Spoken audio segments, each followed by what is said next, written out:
This audiobook is not here to motivate you. It is here to train you. Motivation fades, emotion shifts, but training rewires who you are under pressure. Most people don't lose because they are weak. They lose because they are untrained. Untrained minds react. They panic under pressure. They hesitate when it matters. They surrender control to emotions, to circumstances, to other people. And once you lose control of your mind, everything else follows.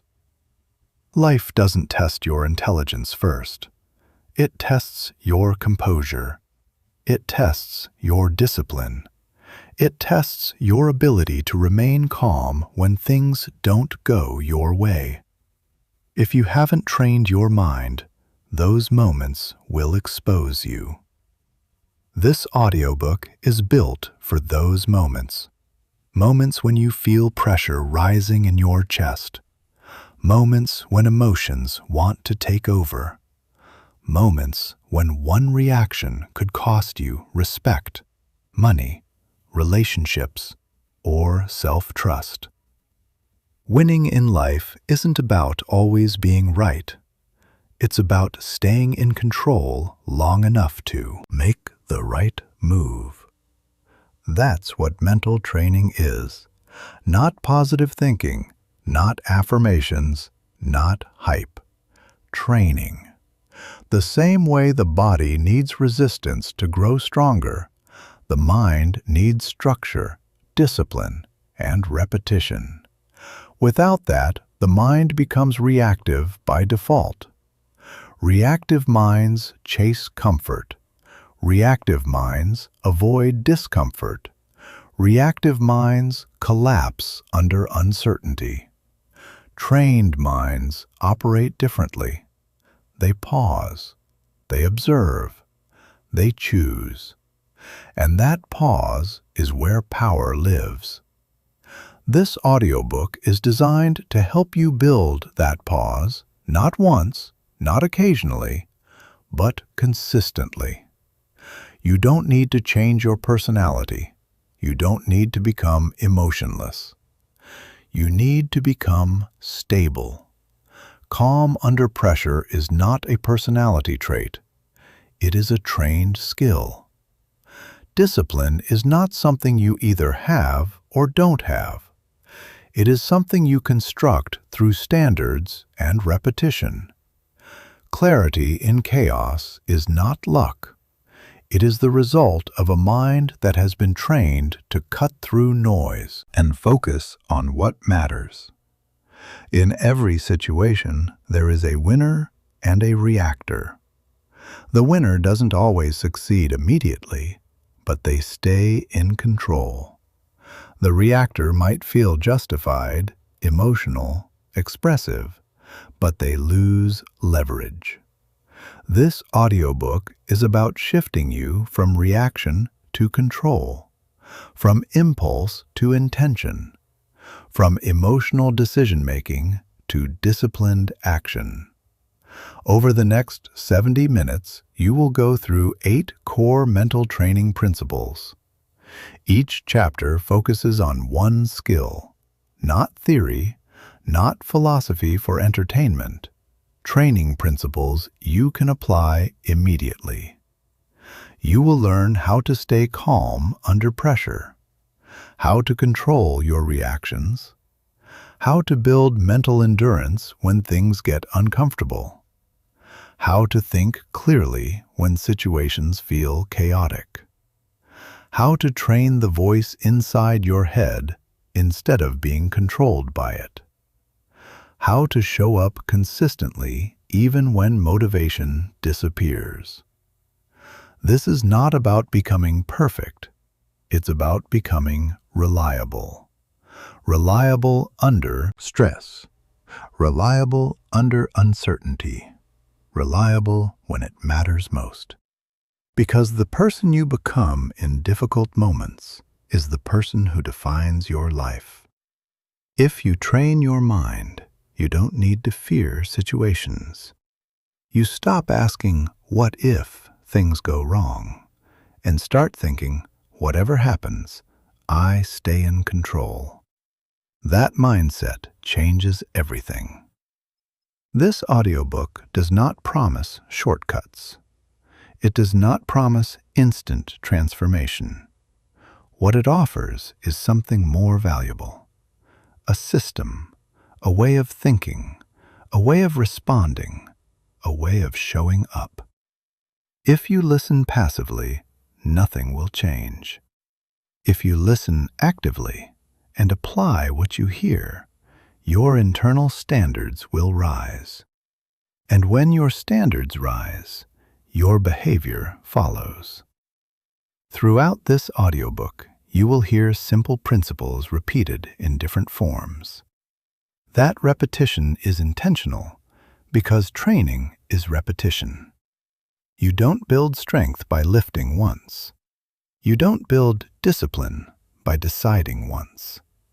You don't build control by understanding once. You build it by showing up again and again. So, as you listen, don't rush. Let the ideas settle. Notice where your current habits conflict with what you're hearing. That discomfort is part of the training.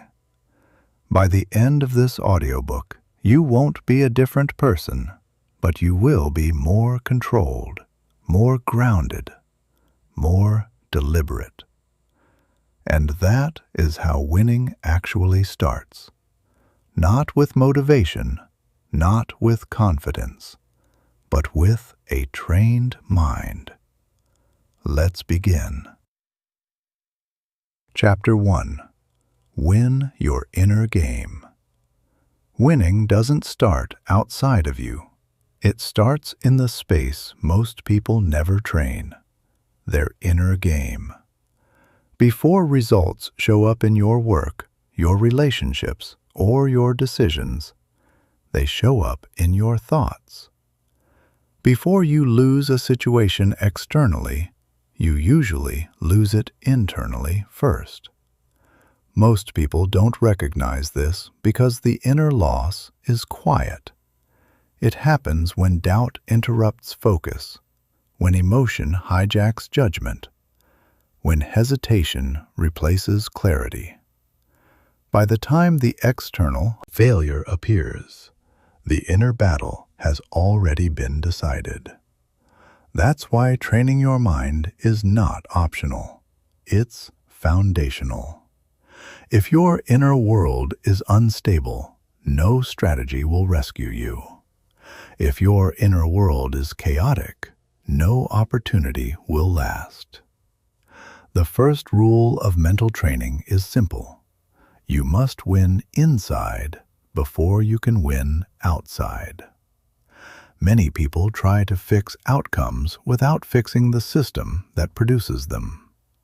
They chase better habits without addressing the mindset that breaks those habits under pressure. They want confidence without training the behaviors that earn it.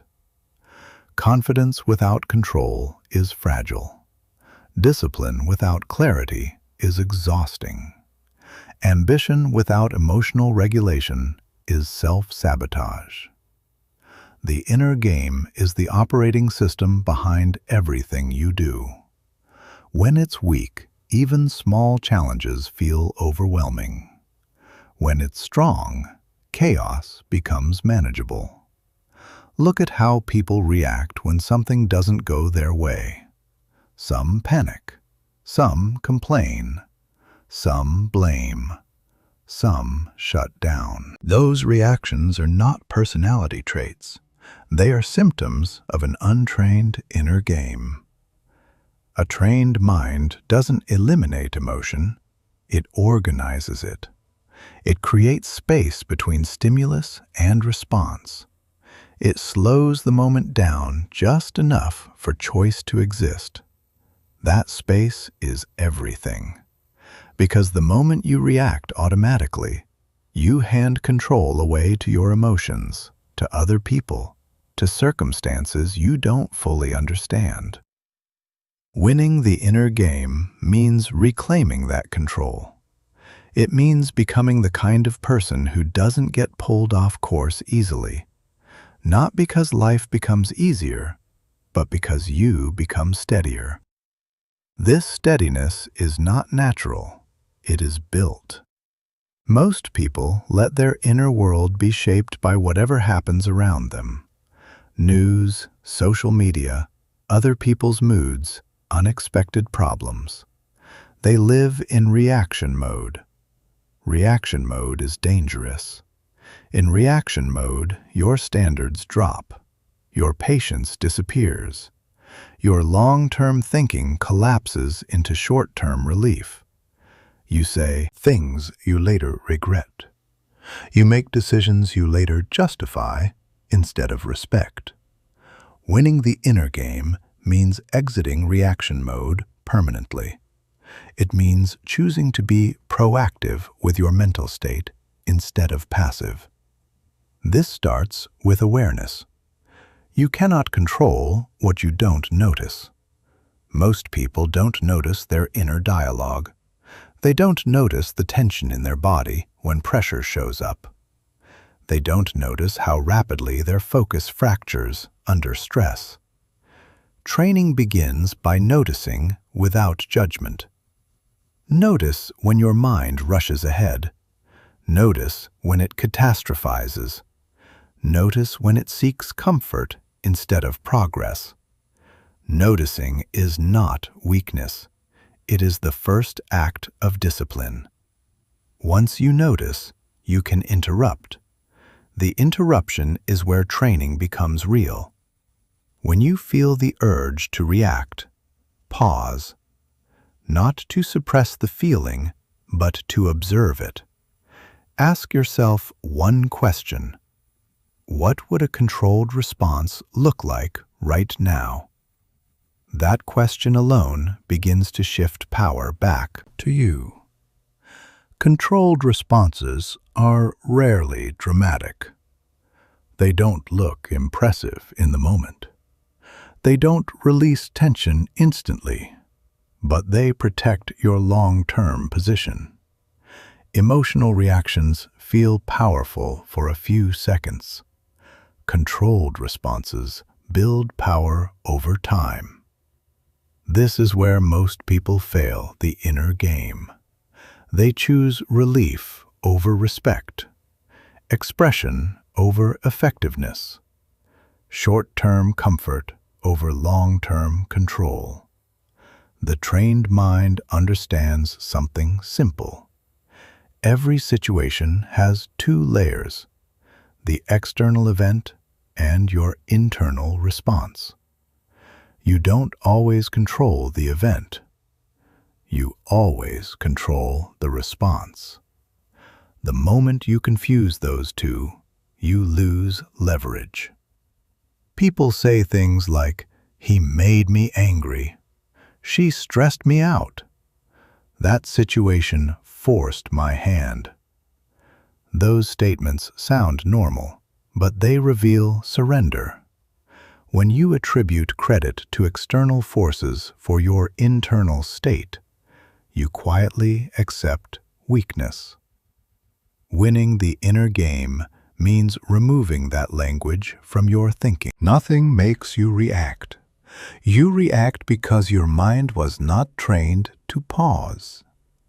That pause can be built. At first, it feels uncomfortable.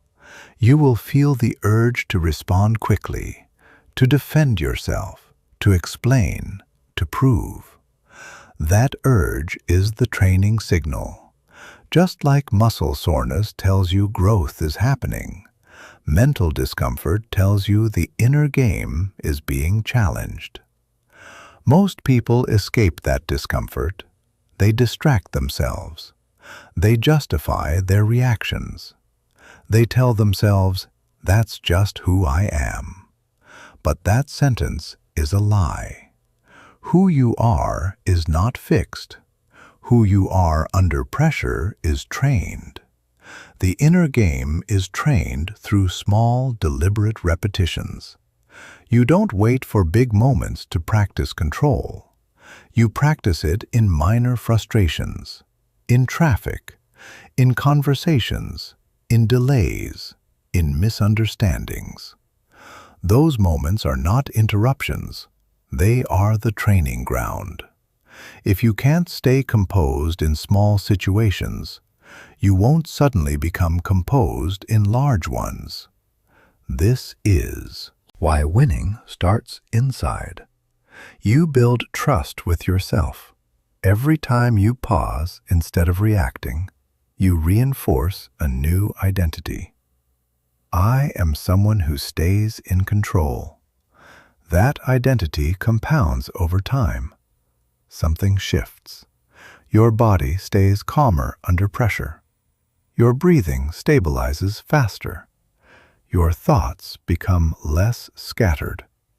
Not because life improved, but because your internal standards rose. Standards are the backbone of the inner game. A standard is a rule you follow regardless of mood. For example, I don't raise my voice to feel powerful. I don't rush decisions to escape discomfort.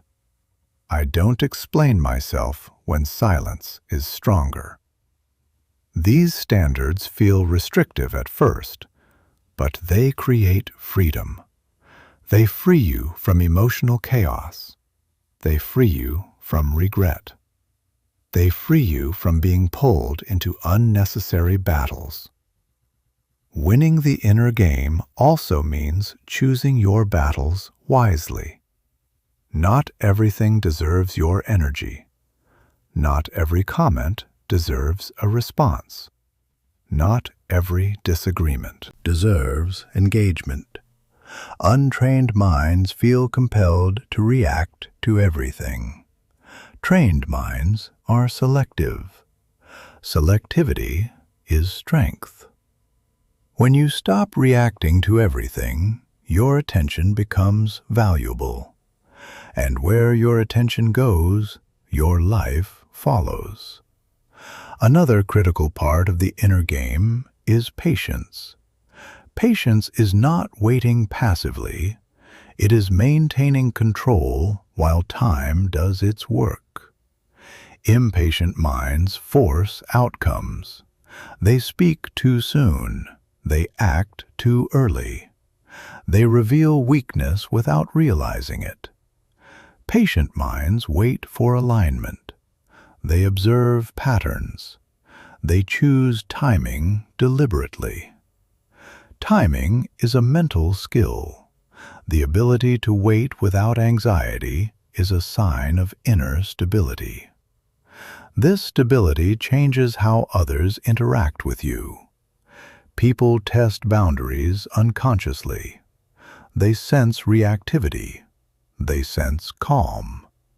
When they sense reactivity, they push. When they sense calm, they hesitate. This is not manipulation, it is human psychology. A stable inner game creates quiet authority. Not authority that demands attention. Authority that commands respect. Respect is rarely earned through intensity. It is earned through consistency. Consistency in tone. Consistency in decisions. Consistency in behavior under pressure. That consistency starts internally. Winning your inner game does not mean you never feel emotion. It means emotion no longer dictates your behavior. You can feel anger without acting on it. You can feel fear without retreating. You can feel uncertainty without freezing. That separation is mastery. The goal of mental training is not to suppress what you feel.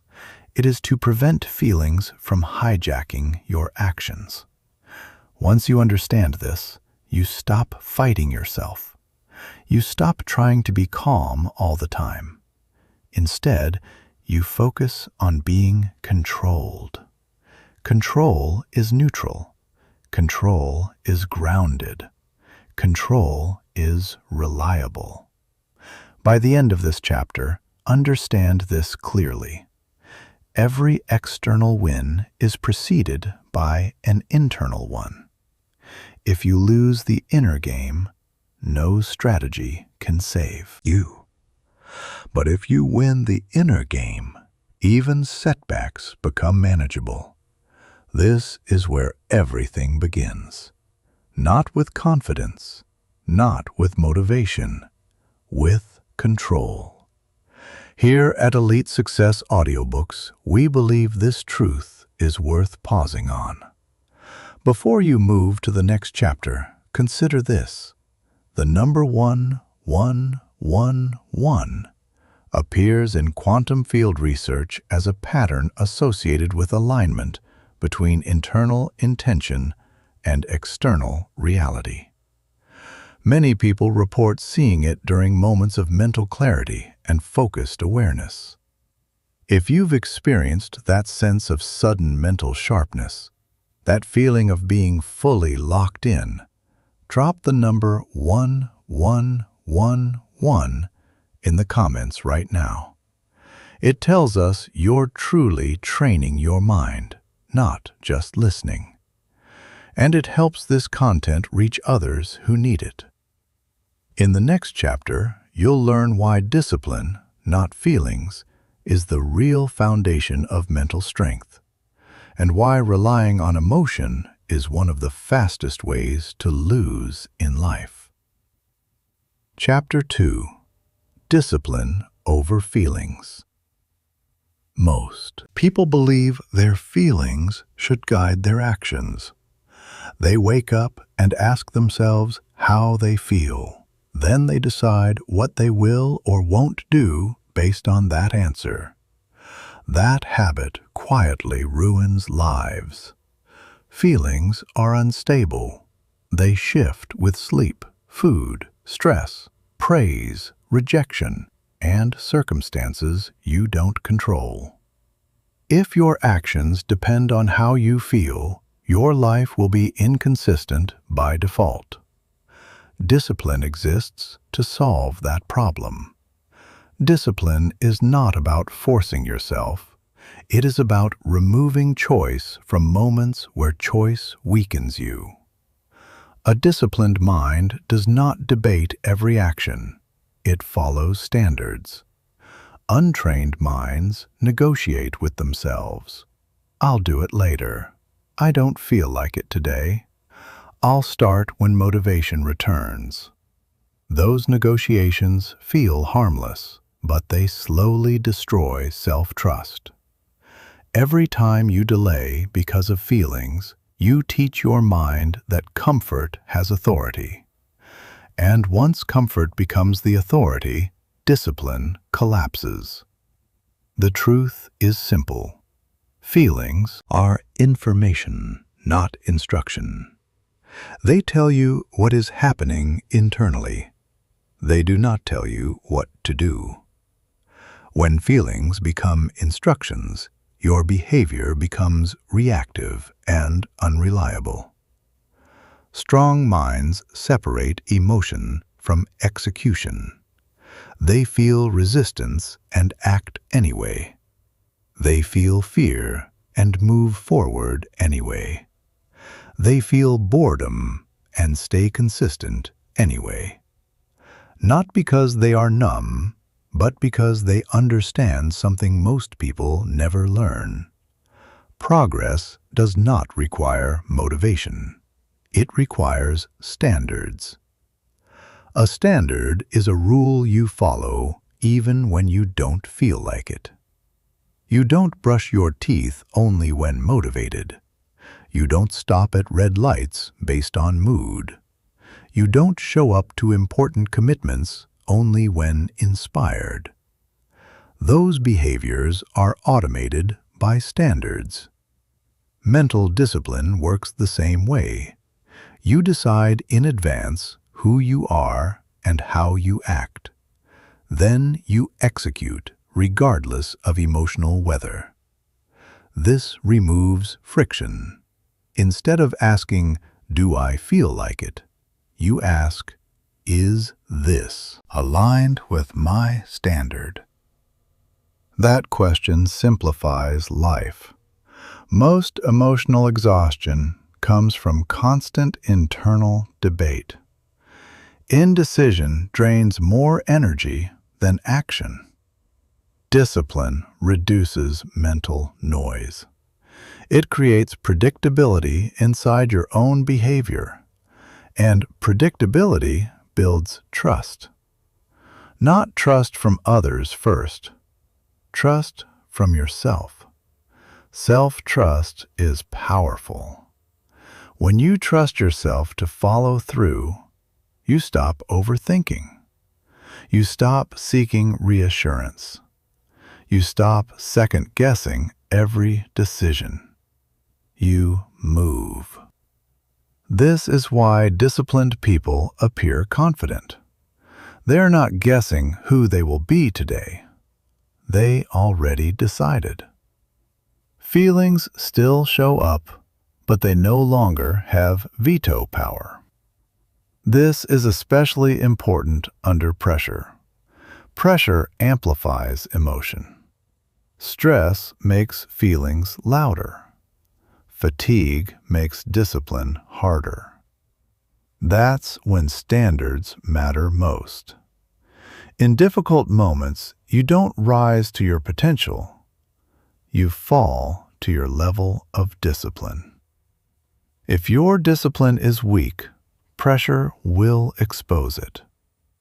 If your discipline is strong, pressure will sharpen it. Many people misunderstand discipline as punishment. They connect it with restriction and suffering. In reality, discipline creates freedom. Freedom from regret. Freedom from emotional swings. Freedom from starting over again and again. Every time you choose discipline over feeling, you strengthen your internal authority.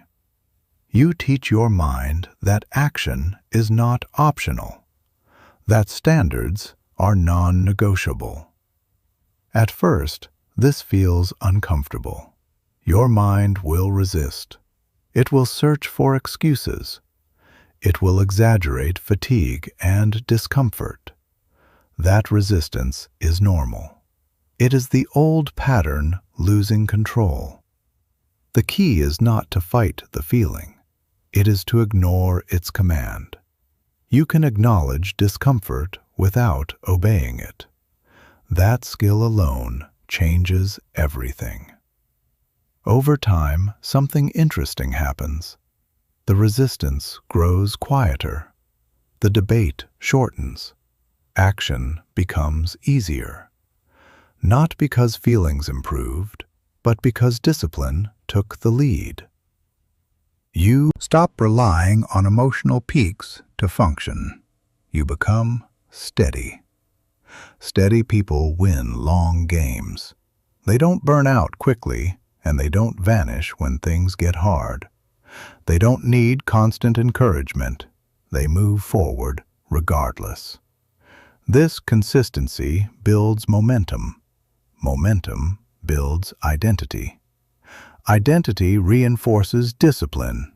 It becomes a loop. And once that loop is established, life becomes simpler, not easier, simpler. You stop asking how to feel better. You start asking what needs to be done. That shift is maturity.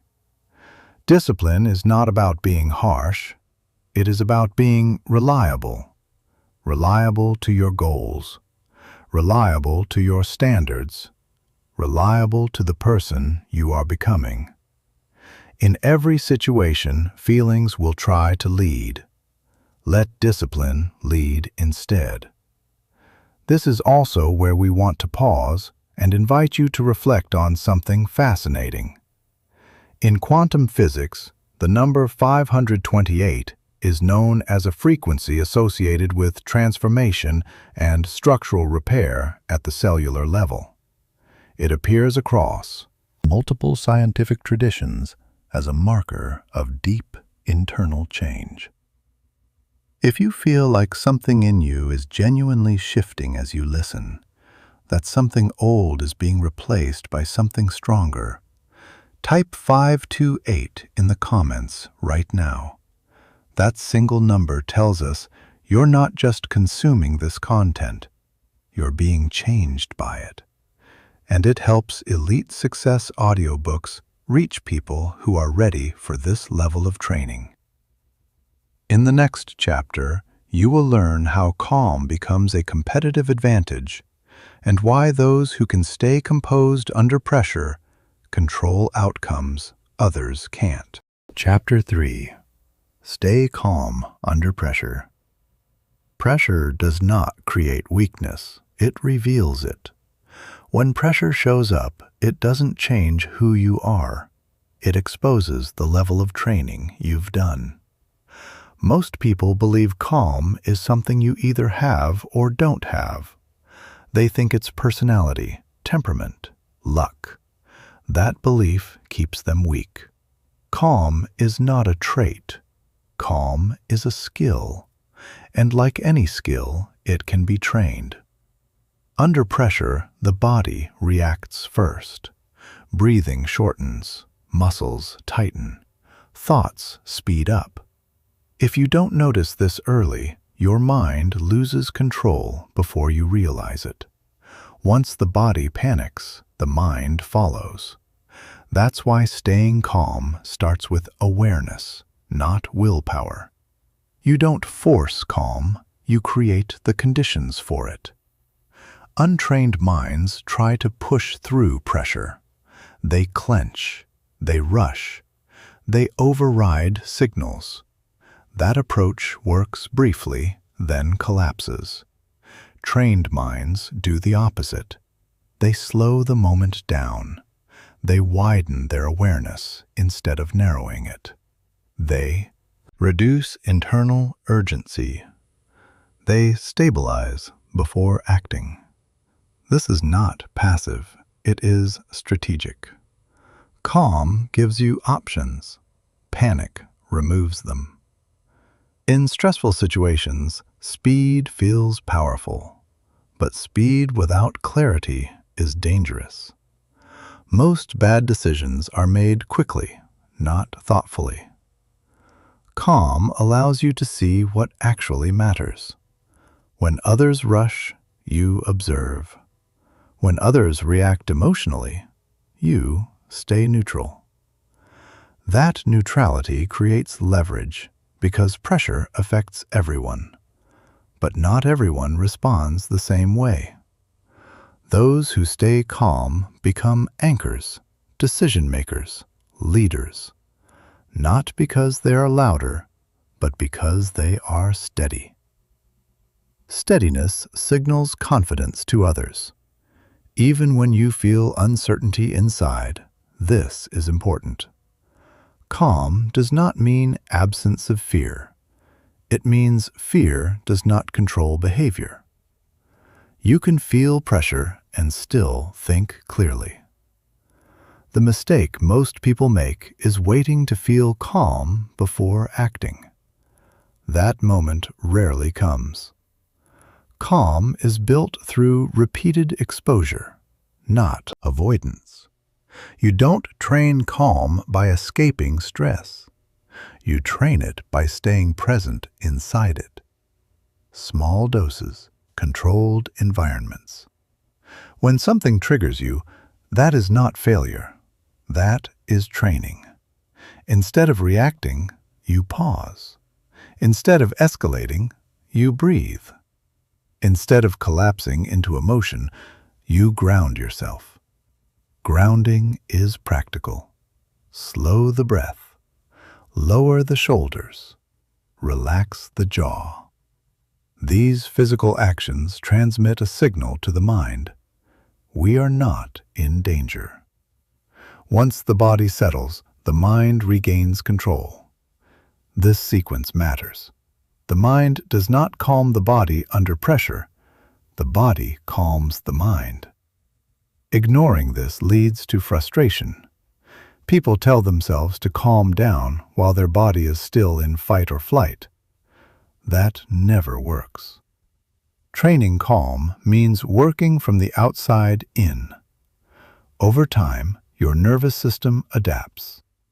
What once felt overwhelming becomes manageable, not because pressure disappeared, but because your tolerance increased. Tolerance is strength. People who can tolerate pressure can tolerate responsibility, complexity, uncertainty. That's why calm is a competitive advantage. In business, in relationships, in conflict, in decision-making. When others lose clarity, you gain it. When others speak impulsively, you choose your words. When others rush outcomes, you control timing. Timing decides outcomes. Many conflicts escalate unnecessarily because no one stayed calm long enough to de-escalate them.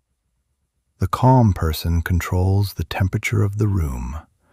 That control is silent but powerful. It changes how others behave around you. They slow down. They mirror your tone. They reconsider. This is influence without force. Calm also shields you from regret. Most regret comes from emotional decisions, words spoken too quickly, actions taken too soon. Staying calm gives you space to act in alignment with your values. That alignment builds self-respect, and self-respect strengthens the inner game. Over time, calm becomes your default. Not because life got easier, but because you stopped feeding urgency. Urgency is often imagined. Pressure is often exaggerated. A trained mind sees this clearly. It understands that very few moments require immediate reaction. Most require patience. The ability to pause under pressure is one of the highest forms of discipline. It is the difference between being controlled and being in control. As you move forward, remember this. Calm is not weakness. Calm is control. And control wins in every situation. Before we move into the next chapter, here is something worth reflecting on.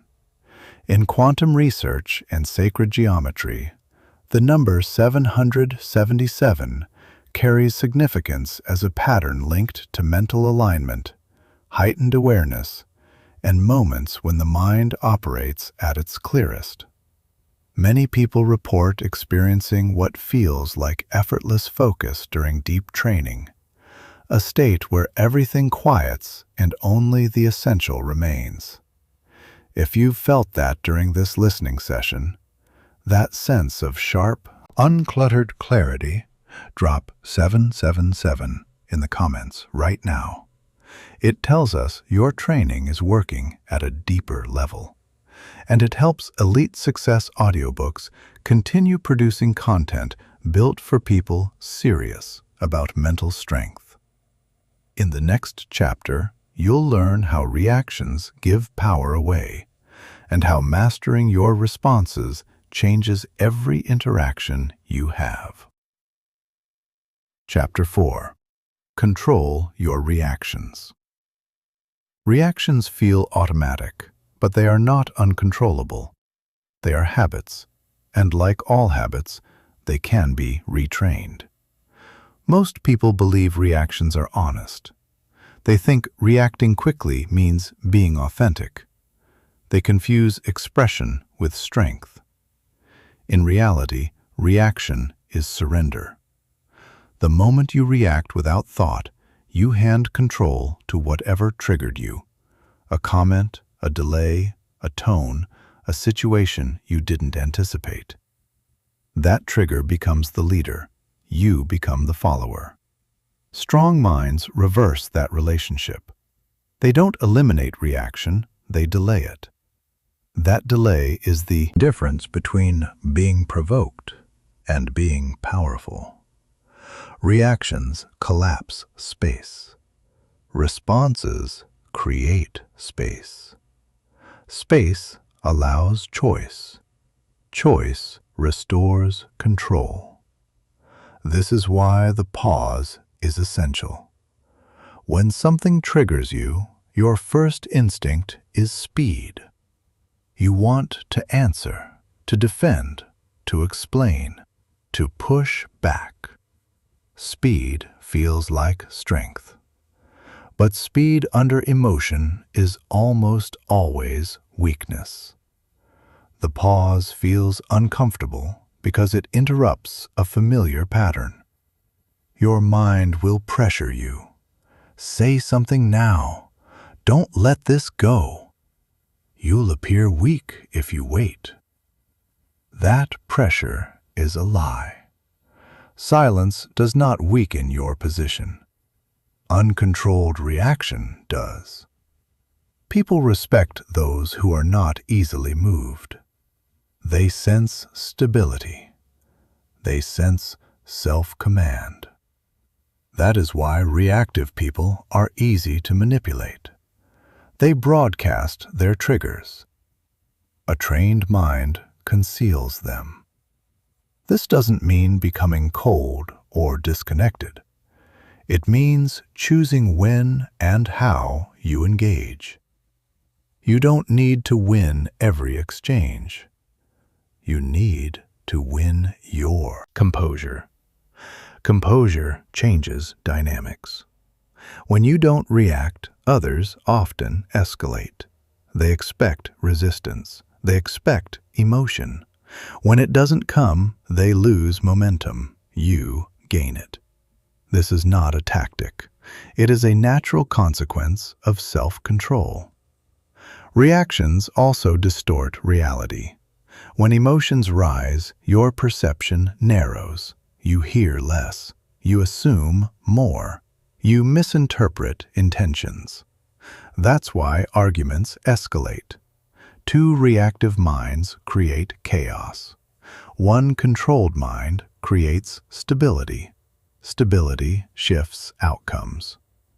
The key is not to suppress emotion. Suppression builds pressure.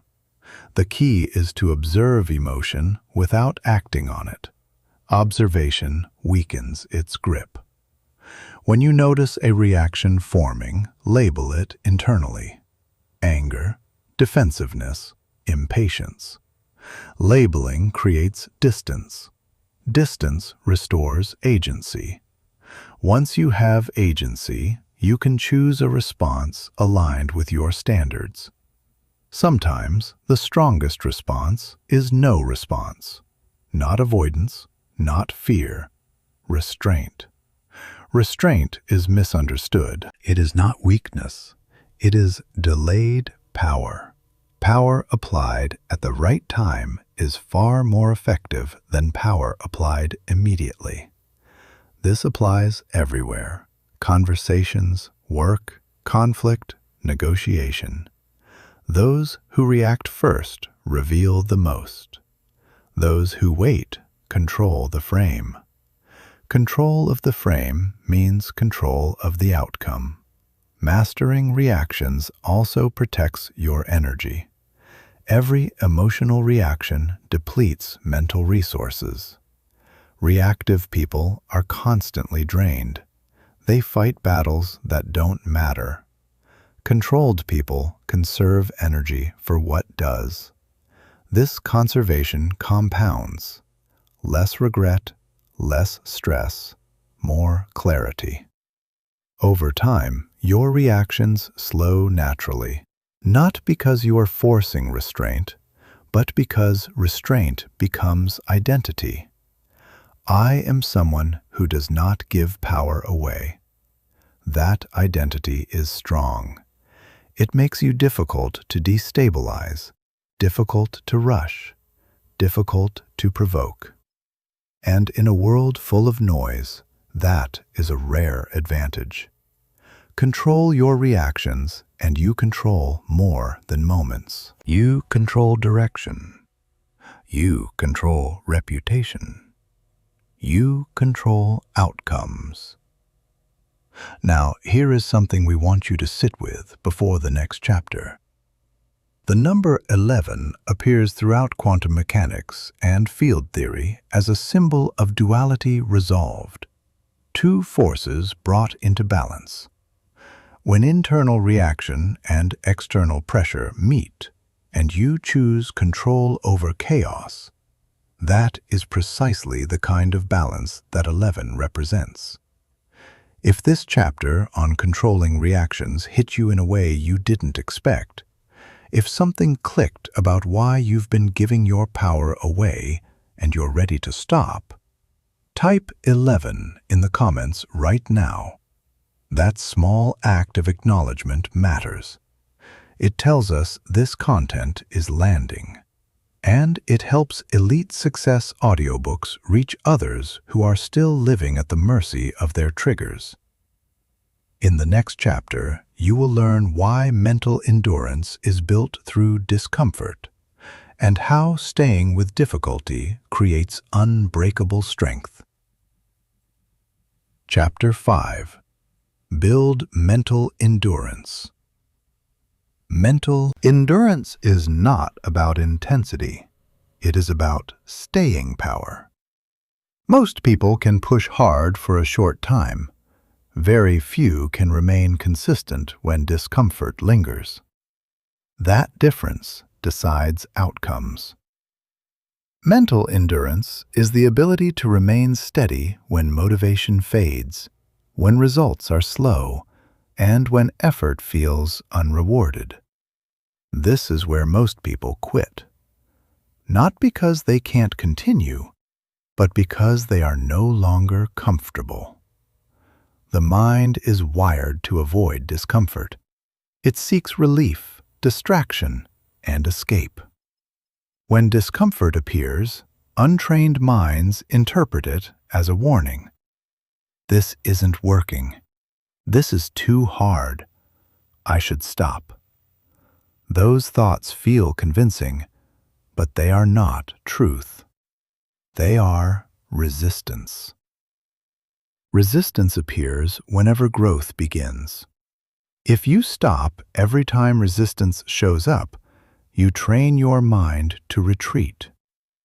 Mental endurance is trained by staying present inside discomfort without immediately trying to escape it. This doesn't mean forcing yourself endlessly. It means not quitting at the first sign of unease. Discomfort has levels. Initial discomfort is harmless. It is simply the nervous system adjusting to effort. Quitting too early teaches the mind that effort is dangerous.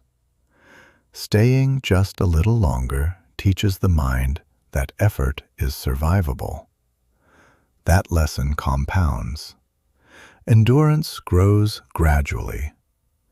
You don't become mentally strong through one heroic effort. You become strong through repeated exposure to mild discomfort that you choose not to avoid. This applies beyond physical effort. Mental endurance shows up in focus, in patience, in delayed gratification. Can you stay with a difficult task without reaching for relief?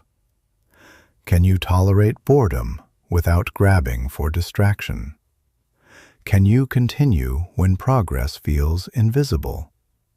These are endurance tests. Modern life trains the opposite. Instant feedback, immediate entertainment, constant stimulation. This weakens the mind's ability to stay with effort. A trained mind resists that pull. It creates boundaries. Not because comfort is harmful, but because comfort, when unearned, erodes resilience. Endurance is built by selecting the harder option when the easier one is available. Staying focused instead of switching. Finishing instead of abandoning. Waiting instead of rushing. These choices seem small, but they shape identity. I am someone who stays. That identity changes how you approach challenges. Instead of asking, "How can I escape this?" you ask, "How can I remain steady?" Remaining steady does not mean ignoring limits. It means distinguishing between discomfort and damage. Discomfort strengthens. Damage weakens. Learning the difference is part of training. Most people confuse the two because they have never stayed long enough to find out. Mental endurance also protects against emotional collapse. When you are accustomed to discomfort, emotional swings lose their power. Stress becomes familiar. Pressure becomes manageable. This familiarity is calming. You no longer panic when things feel heavy. You trust your capacity to endure. That trust is powerful. It reduces anxiety because anxiety thrives on uncertainty. When you know you can stay with difficulty, you stop fearing it. Endurance also improves decision-making. When you are uncomfortable, the urge to make quick decisions increases. Endurance allows you to wait. Waiting prevents mistakes. Many poor decisions are made not because people lacked intelligence, but because they lacked endurance. They couldn't tolerate uncertainty long enough to see the situation clearly. A mentally enduring person can hold tension without rushing resolution. That ability creates better outcomes. Over time, endurance reshapes your baseline. What once felt exhausting becomes normal, not because it got easier, but because you got stronger. This is the quiet transformation most people never experience because they quit too early. Mental endurance does not seek praise. It does not announce itself. It shows up in consistency. Consistency builds trust. Trust builds momentum. Momentum changes life direction. When you build mental endurance, you stop asking how long it will take. You commit to staying until it's done. That commitment simplifies everything. No more constant evaluation. No more emotional bargaining. Just presence, effort, continuation. Mental endurance is not dramatic. It is reliable. And reliability wins more often than raw intensity ever will. Mental endurance also changes how you relate to failure. Untrained minds see failure as a signal to stop. They personalize it. They attach meaning too quickly. This proves I'm not good enough. This isn't for me. I always end up here. Those conclusions feel logical in the moment, but they are shortcuts. A mind with endurance does not rush to meaning. It stays with the experience longer. It separates outcome from identity. Failure becomes data, not a verdict. This distinction is critical. When failure attacks identity, people quit to protect their ego. When failure is treated as information, people adjust and continue. Mental endurance allows you to absorb setbacks without collapsing inward. You feel disappointment, but you don't spiral. You feel frustration, but you don't abandon the process. This emotional stability comes from repeated exposure to effort that didn't immediately pay off. Over time, your nervous system learns a new lesson. Setbacks are survivable. That lesson reduces fear. Fear shrinks ambition. Endurance expands it. Another overlooked aspect of mental endurance is silence. Silence is uncomfortable for many people. They fill it with noise, opinions, complaints, distractions. A mind with endurance can sit in silence without agitation. This matters more than it sounds. Silence sharpens perception. It reveals patterns. It exposes unnecessary thoughts. When you are always stimulated, your mind never strengthens its ability to hold focus. Endurance includes the ability to stay with your own thoughts without escaping them. This is why disciplined routines matter. Simple routines remove decision fatigue. They reduce the mental load of choosing again and again. When effort is predictable, endurance increases.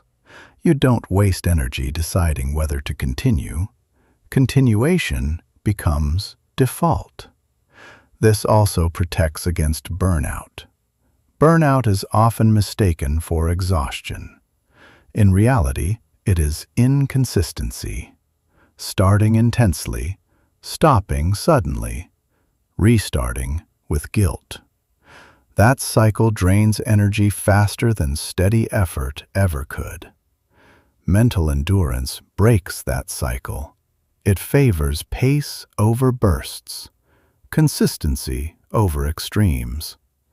A steady pace is sustainable. This is especially important in long-term goals, careers, relationships, personal growth. Anything meaningful requires time.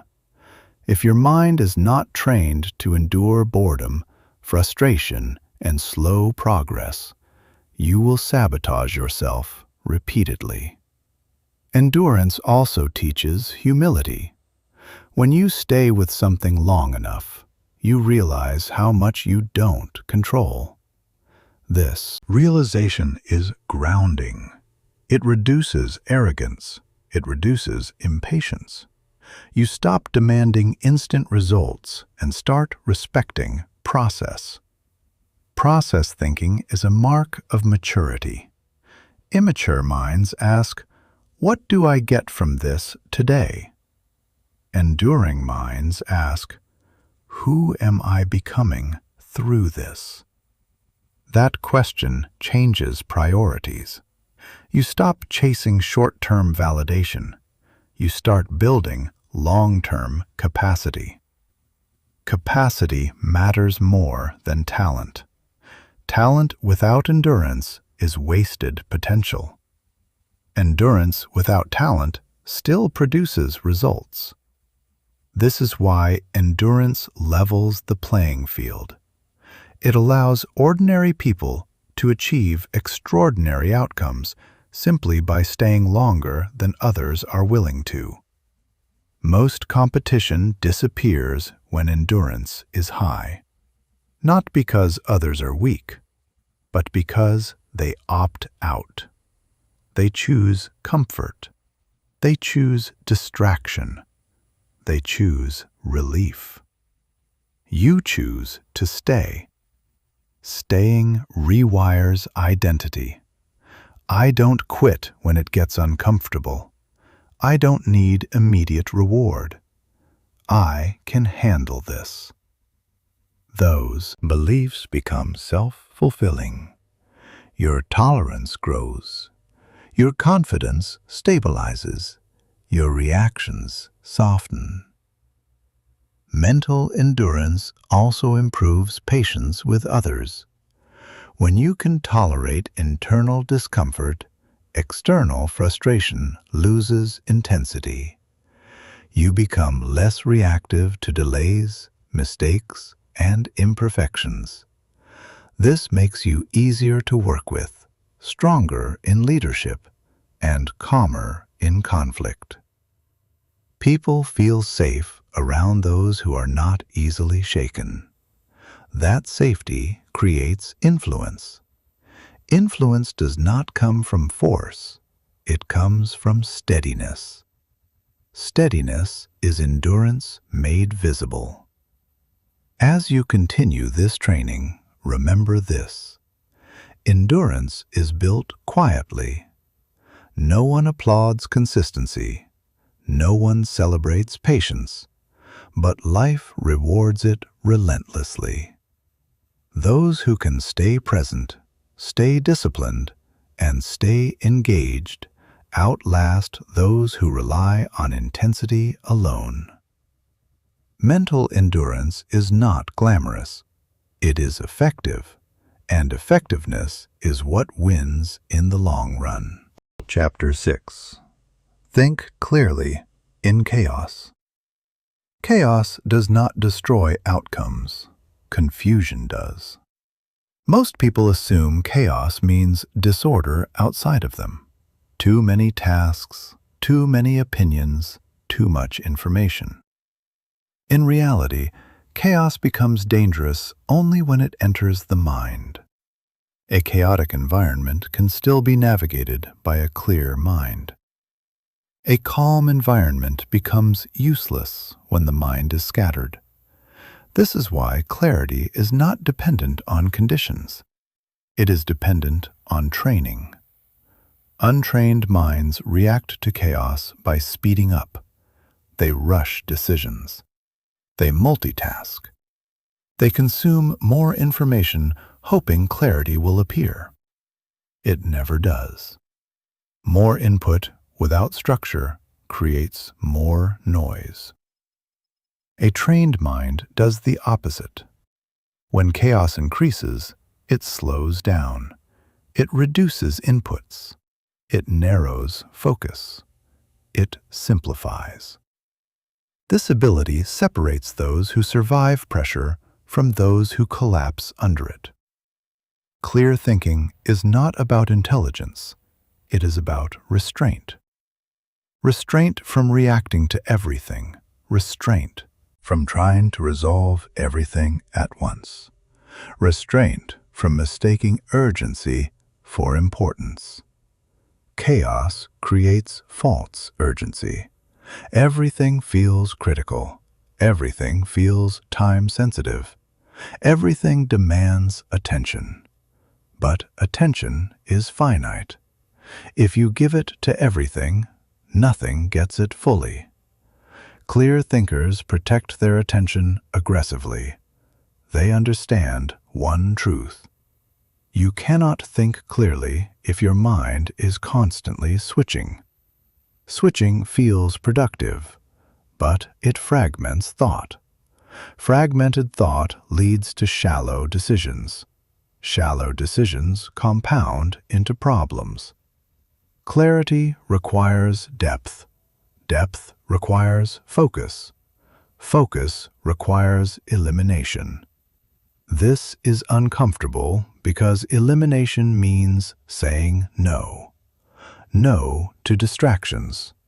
No to unnecessary opinions. No to tasks that feel busy but add no value.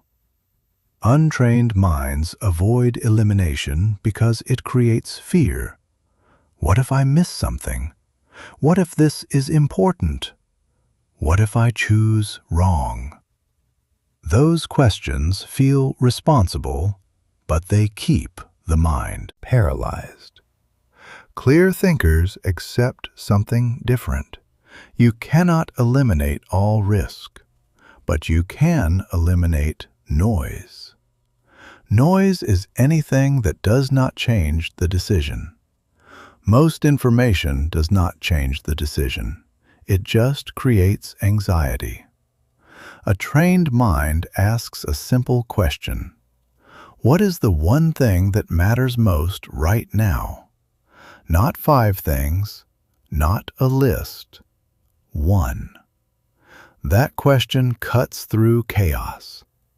Once the priority is clear, Everything else becomes secondary. Secondary does not mean irrelevant. It means not now. This sequencing is powerful. Chaos overwhelms people because they treat everything as simultaneous. Clear thinkers operate sequentially, one action at a time, one decision at a time, one problem at a time. This reduces cognitive load. Less cognitive load means better judgment. Judgment is what chaos tests. Under pressure, the brain seeks shortcuts. It relies on emotion, bias, habit. Without training, those shortcuts lead to predictable mistakes. Clear thinkers slow the process just enough to avoid those traps. They don't rush to conclusions. They don't fill gaps with assumptions. They ask fewer, better questions. Questions like, what do I actually know? What am I assuming? What can I control right now? These questions ground thinking. Grounded thinking stabilizes action. Another key to clarity in chaos is emotional regulation. Strong emotions distort perception. Fear magnifies threats. Anger narrows options. Excitement conceals risk. If emotions run unchecked, clarity disappears. This does not mean suppressing emotion. It means preventing emotion from dominating interpretation. A trained mind acknowledges feeling without allowing it to define reality. I feel pressure, but this is manageable. I feel uncertainty, but I don't need to decide yet. This internal language matters. Language shapes perception. Perception shapes decision. When your internal language is dramatic, your thinking becomes dramatic. When your internal language is grounded, your thinking stabilizes.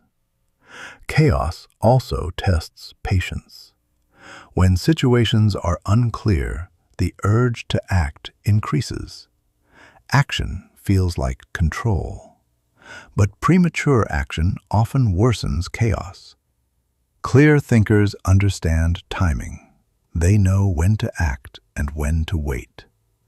Waiting is not passive. It is active observation. Observation reveals patterns.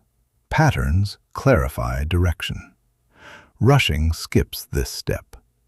Many mistakes are not due to bad intent or lack of effort, but due to acting before clarity formed. Clear thinking respects the process. It allows ambiguity without panic. This tolerance for ambiguity is rare. Most people crave certainty. They want answers now. When certainty is unavailable, they manufacture it. They convince themselves of narratives that reduce discomfort. Those narratives feel comforting but lead to error. Clear thinkers resist this temptation. They remain neutral longer. Neutrality creates accuracy. Accuracy improves outcomes. Another important element is mental decluttering. Chaos outside often mirrors clutter inside. Too many unresolved tasks, too many unfinished thoughts, too many open loops. Each open loop drains attention. Clear minds close loops deliberately. They write things down. They externalize information. They don't rely on memory under stress. This frees mental space. Space is essential for clarity. When the mind is overloaded, even simple decisions feel heavy. Reducing load restores agility. Clarity also depends on values.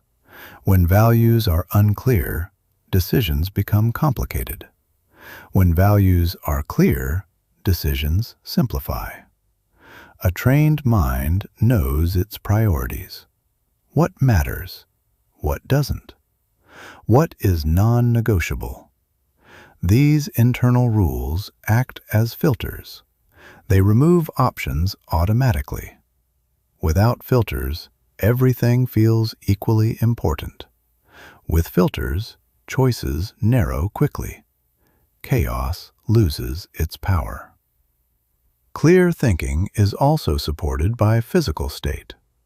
Lack of sleep, poor nutrition, chronic stress. These degrade clarity significantly. Mental training includes respecting the body, not perfectly, but consistently. A stable body supports a stable mind. Ignoring this creates unnecessary chaos. Clear thinkers don't rely on willpower alone. They build environments that support clarity. They reduce distractions. They establish routines. They protect focus. This is not rigidity, it is design. Design prevents chaos from overwhelming the mind. Over time, clarity becomes habitual. You notice chaos earlier. You respond more deliberately. You make fewer impulsive decisions. Others may still feel overwhelmed. You feel steady. Not because you know more, but because you think better. Clear thinking does not eliminate difficulty. It makes difficulty navigable. It allows you to move forward without losing direction. In chaotic situations, the clearest mind usually wins. Not because it is faster, but because it sees accurately. And clarity is one of the strongest advantages you can train. Now, before we move forward, consider this. In quantum field studies, numerological research aligned with consciousness work, the number 333 is associated with clarity emerging from disorder, the moment when scattered energy organizes into coherent direction. Scientists and researchers who study frequency patterns note that 333 tends to appear at inflection points, when the mind shifts from confusion to focused understanding.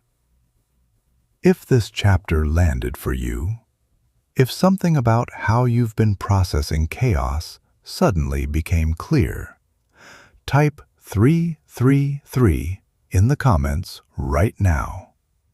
That number in the comments tells us this training is activating something real in you. And it helps Elite Success Audiobooks bring this level of content to more people who are ready to think clearly when everything around them is falling apart. Chapter 7. Train your self-talk. The voice in your head never stops speaking. It narrates your actions. It explains your failures. It predicts your future. Most people never question that voice. They assume it tells the truth. That assumption quietly shapes their entire life. Your self-talk is not commentary. It is instruction. It tells your nervous system how to respond. It tells your mind what to focus on. It tells your body whether to tighten or relax. If that voice is weak, chaotic, or hostile, your behavior will follow. Training your self-talk is not about being positive. It is about being precise. Untrained self-talk is emotional. It exaggerates. It generalizes. It dramatizes. I always mess this up. "This is impossible. I'm not built for this." Those phrases feel natural, but they poison action. They collapse effort before it begins. A trained mind does not speak in absolutes. It speaks in instructions. This is uncomfortable, not dangerous. This requires patience. Focus on the next step. That difference matters. The mind follows language. If the language is unstable, the mind becomes unstable. Most people try to change behavior without changing the internal language driving it. That rarely works. Behavior obeys. Identity. Identity is reinforced by self-talk. If you repeatedly tell yourself you are reactive, you will react. If you repeatedly tell yourself you are disciplined, you will look for disciplined behavior. This is not affirmation, it is conditioning. Your mind believes what you repeat, especially under stress. Stress lowers filters. It reveals default programming. That's why training self-talk must happen before pressure arrives. You don't rise to positive thinking under stress. You fall to rehearsed language. Untrained self-talk is often inherited. Phrases absorbed from parents, teachers, peers, past failures. They sound familiar, so they feel true. But familiarity is not accuracy. Accuracy requires intention. The first step in training self-talk is noticing tone, not content. Tone. Is your inner voice harsh, impatient, defeated, urgent? Tone sets emotional direction. A harsh tone creates tension. An urgent tone creates panic. A defeated tone drains energy. A trained inner voice is neutral and firm, not kind, not cruel, clear.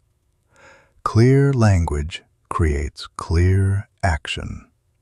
Instead of saying, "This is overwhelming," a trained voice says, "This is complex, break it down." Instead of saying, "I can't deal with this," it says, "Handle the next requirement." These shifts seem small. They are not. They redirect attention. Self-talk tells your mind where to look. Dramatic language looks for escape. Instructional language looks for execution. Execution builds momentum. Another common mistake is using self-talk to evaluate worth. I should be better by now. Others handle this more effectively than me. Comparison weakens self-command. A trained mind separates performance from identity.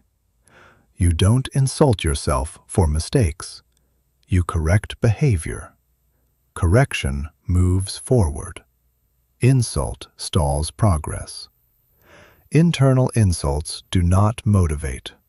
They exhaust. The mind cannot lead itself if it is constantly under attack. Training self-talk means becoming your own authority, not your own critic. Authority sets standards. Criticism creates fear, and fear distorts thinking. Strong self-talk is directive, not emotional. It does not ask, "How do I feel?" It asks, "What is required?" Requirements are objective. Feelings are not. This is especially important during setbacks. After a failure, untrained self-talk spirals. I knew this would happen. Why do I always do this? What's wrong with me? Those questions have no useful answers. A trained mind asks different questions. What failed? What can be adjusted? What stays the same? These questions create learning. Learning prevents repetition. Repetition without learning is discouragement. Learning without emotion is progress. Self-talk also determines resilience. When things go wrong, the inner voice either escalates or stabilizes the situation. Escalating language adds pressure. Stabilizing language restores control. I'm behind creates urgency. I have time to choose correctly creates space. Space allows better decisions. A trained mind protects space internally, even when time is limited externally. Another element of self-talk training is consistency. Many people speak to themselves differently depending on mood. Encouraging one day, defeated the next. That inconsistency creates instability. A trained inner voice is consistent. It does not fluctuate wildly. It does not negotiate standards. It sounds the same on good days and bad days. This reliability builds trust. When you trust your inner voice, you act faster. You stop doubting yourself mid-action. You stop seeking external reassurance. That independence is strength. Self-talk also shapes how you interpret others. If your internal voice is defensive, you will perceive threats everywhere. If it is grounded, you will perceive information. This affects relationships deeply. Many conflicts are fueled by internal narratives, not actual events. Training self-talk reduces unnecessary conflict by reducing misinterpretation. You stop assuming intent. You respond to facts. That clarity improves communication. Another overlooked aspect is silence. Trained self-talk knows when not to speak. Not every thought deserves attention. You don't need to comment on every sensation, every doubt, every impulse. Silence creates focus. An overactive inner narrator creates distraction. A trained mind uses language sparingly. It speaks when direction is needed. It stays quiet when action is clear. This restraint conserves energy. Energy saved internally is energy available externally. Over time, trained self-talk becomes automatic. You no longer correct every phrase consciously. The tone shifts naturally. This is the result of repetition. You replace weak phrases not once, but repeatedly. You interrupt exaggeration again and again. You choose precision over drama. Eventually, precision becomes default. This changes how pressure feels. Pressure no longer triggers panic. It triggers instruction. What's the move? What matters most? What stays under control? That mindset is powerful because in every situation, the voice in your head sets the ceiling for your behavior. If that voice is scattered, you scatter. If that voice is steady, you steady. Training your self-talk is training leadership. Leadership over attention. Leadership over emotion. Leadership over action. And once that leadership is established, external chaos loses much of its influence. The world may still be loud, situations may still be uncertain, but internally you are directed. You know what to do. You know how to respond. Not because someone told you, but because your mind speaks clearly. That clarity is earned, and it is one of the most powerful forms of mental strength you can build. Here, we want to offer you something to anchor this chapter with. In quantum consciousness research, the number 144 is recognized as a harmonic associated with coherent thought patterns, the kind that emerge when internal language and external action become synchronized.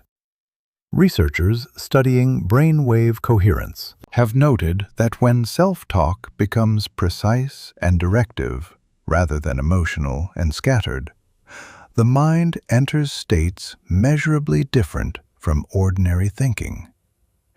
If you've noticed a shift in how you're talking to yourself just from listening to this chapter, if the internal noise is getting quieter and the instructions are getting clearer, type 144 in the comments right now. That tells us the training is working at the level it's designed to reach, and it helps Elite Success audiobooks deliver this kind of depth to the people who are genuinely ready for it. Chapter 8.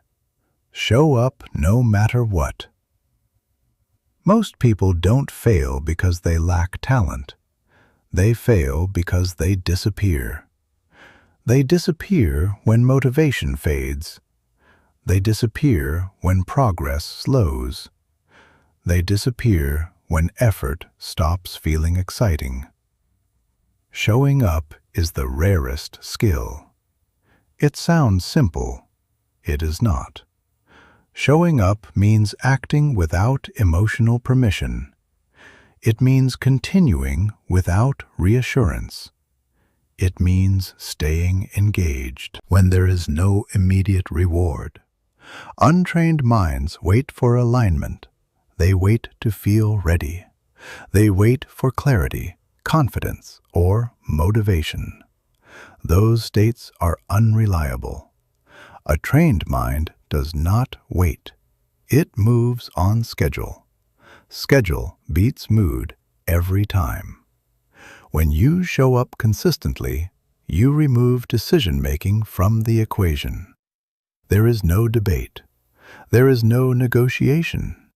You don't ask whether today feels right. You act because this is what you do. This consistency builds identity. Identity is stronger than motivation. Motivation fluctuates. Identity holds. When you see yourself as someone who shows up, absence becomes uncomfortable. Skipping feels wrong. Quitting feels foreign. This internal pressure is healthy. It replaces external discipline with internal expectation. Showing up also trains self-respect. Every time you follow through, you reinforce trust with yourself. Self-trust is foundational. Without it, confidence collapses under pressure. With it, you act decisively. Decisiveness is not certainty. It is commitment. Showing up teaches commitment. You commit to effort without knowing the outcome. That willingness is rare. Most people want guarantees before they invest. They want proof before they act. Life does not work that way. Progress rewards participation, not certainty. Those who show up without guarantees eventually gain leverage because consistency compounds. Small efforts repeated create momentum. Momentum simplifies action. Once momentum exists, continuing requires less effort than stopping. Stopping breaks rhythm. Restarting costs energy. That's why showing up is easier when it becomes uninterrupted. Untrained minds underestimate this. They believe missing a day doesn't matter. They believe breaks are harmless. Occasionally, they are, but frequent interruption prevents compounding. A trained mind protects continuity, not perfection. Continuity. You don't need flawless execution. You need repeated presence. Presence creates familiarity. Familiarity reduces resistance. Resistance is the main obstacle. Resistance appears when effort feels forced, but effort feels forced when it is inconsistent. When something becomes routine, resistance fades. This is why disciplined routines matter. Routines remove emotion from action. You don't decide, you execute. Execution is easier than decision-making. Decision-making drains energy. Showing up also reshapes how you experience boredom. Boredom is not the enemy. It is the gateway. Boredom appears when novelty disappears. Most people interpret boredom as a signal to stop. The trained mind interprets boredom as a signal of depth. Depth is where mastery forms. When novelty fades, the surface distractions disappear. What remains is the work itself. Staying with the work when it is no longer stimulating is how skill deepens. This applies everywhere: work, training, relationships, personal growth. Those who leave when boredom appears stay average. Those who remain move beyond average. Showing up also trains humility. You stop expecting constant excitement. You stop demanding emotional rewards. You accept that progress is often quiet. Quiet progress is sustainable. Loud progress attracts attention, but often burns out quickly. A trained mind prefers quiet progress. It values stability over praise. This preference protects focus. Focus protects quality. Quality compounds into reputation. Reputation opens doors. But none of that happens if you don't show up. Showing up also strengthens emotional regulation. When you act consistently, emotions lose control over your behavior. You feel tired and still act. You feel uncertain and still act. You feel unmotivated and still act. This creates emotional resilience. Resilience reduces fear. Fear thrives on avoidance. When you avoid showing up, fear grows. When you show up anyway, fear shrinks. This is not bravery. It is exposure. Repeated exposure teaches the nervous system that action is safe. Safety reduces anxiety. Reduced anxiety improves performance. Performance reinforces confidence. Confidence encourages continued showing up. Another loop forms. This loop is powerful. It turns effort into habit, habit into identity, identity into results. Showing up also simplifies long-term goals. Instead of focusing on outcomes, you focus on attendance. Did I show up today? Yes or no? That question is controllable. Outcomes are not always controllable. Attendance is.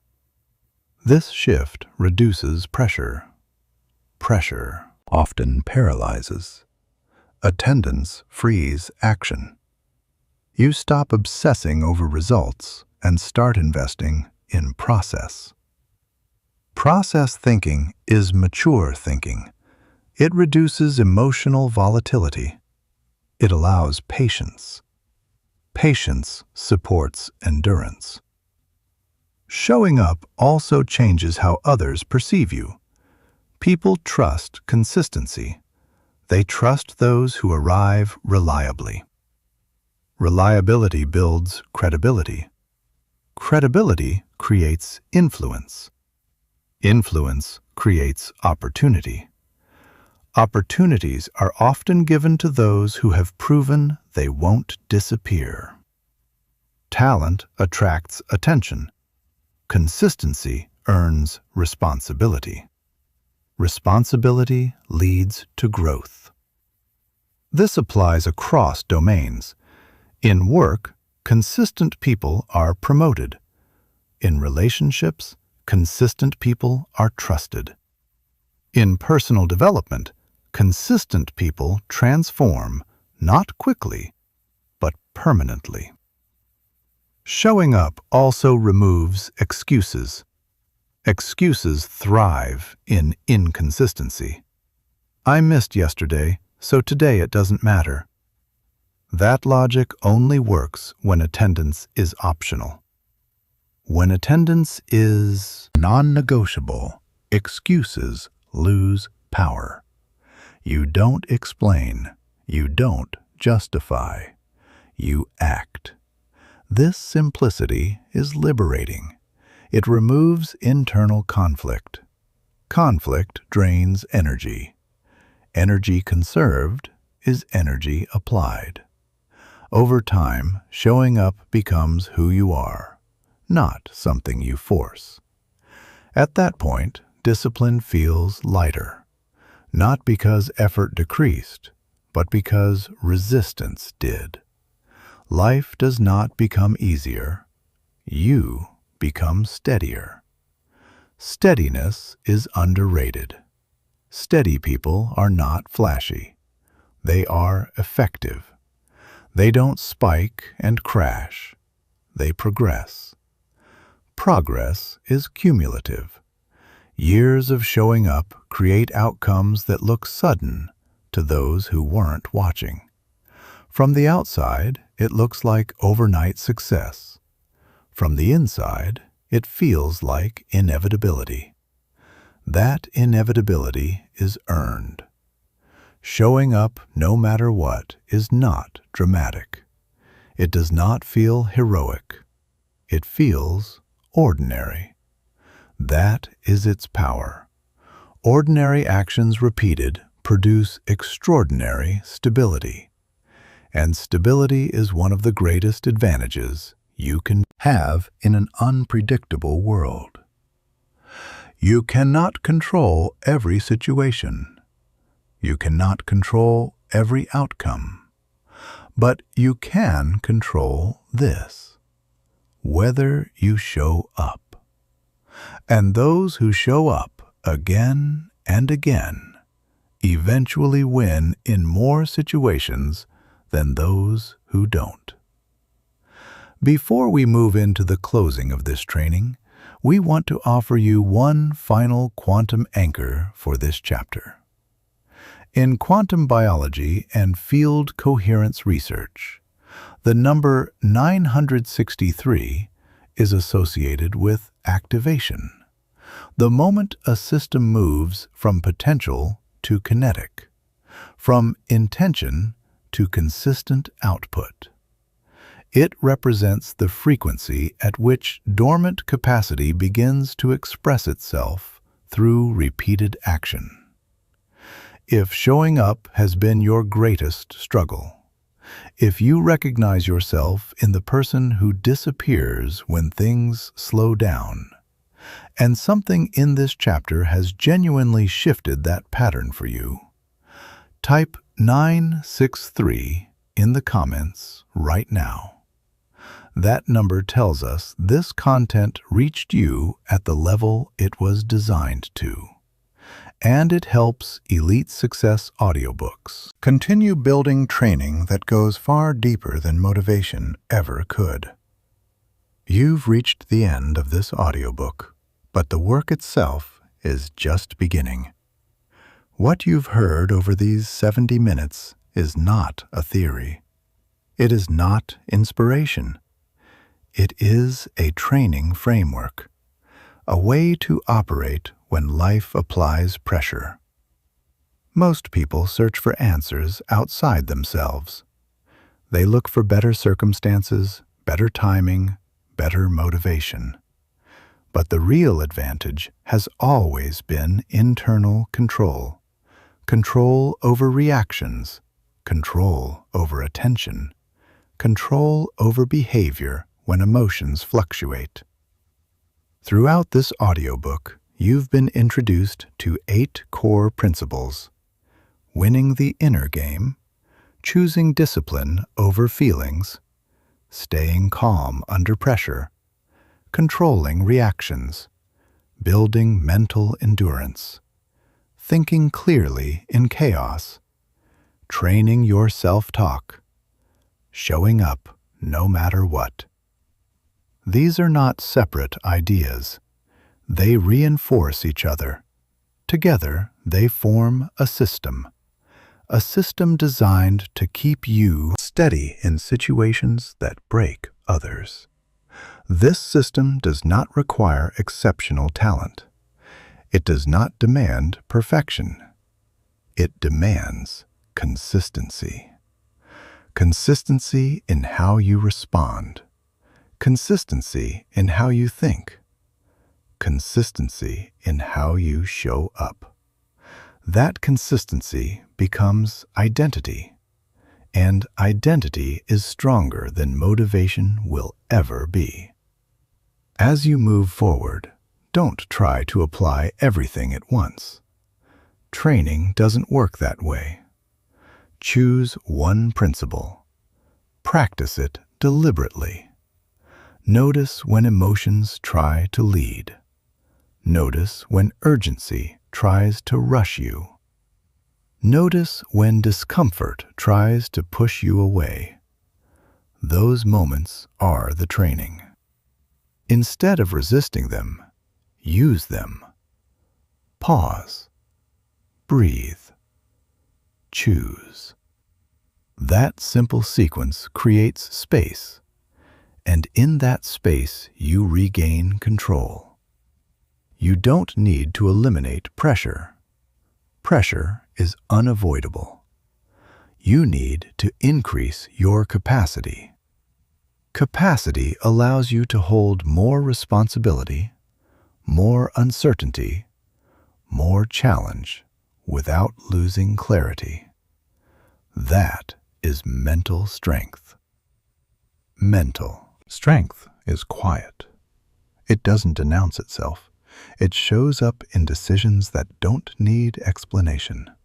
It shows up in restraint when reacting would feel easier.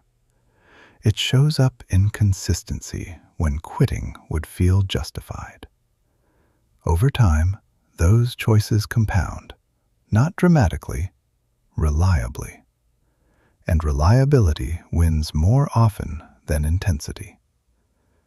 If there is one idea to carry with you, let it be this: you don't win in life by waiting for perfect conditions. You win by becoming the kind of person who stays in control in imperfect ones. That control is not gifted. It is trained.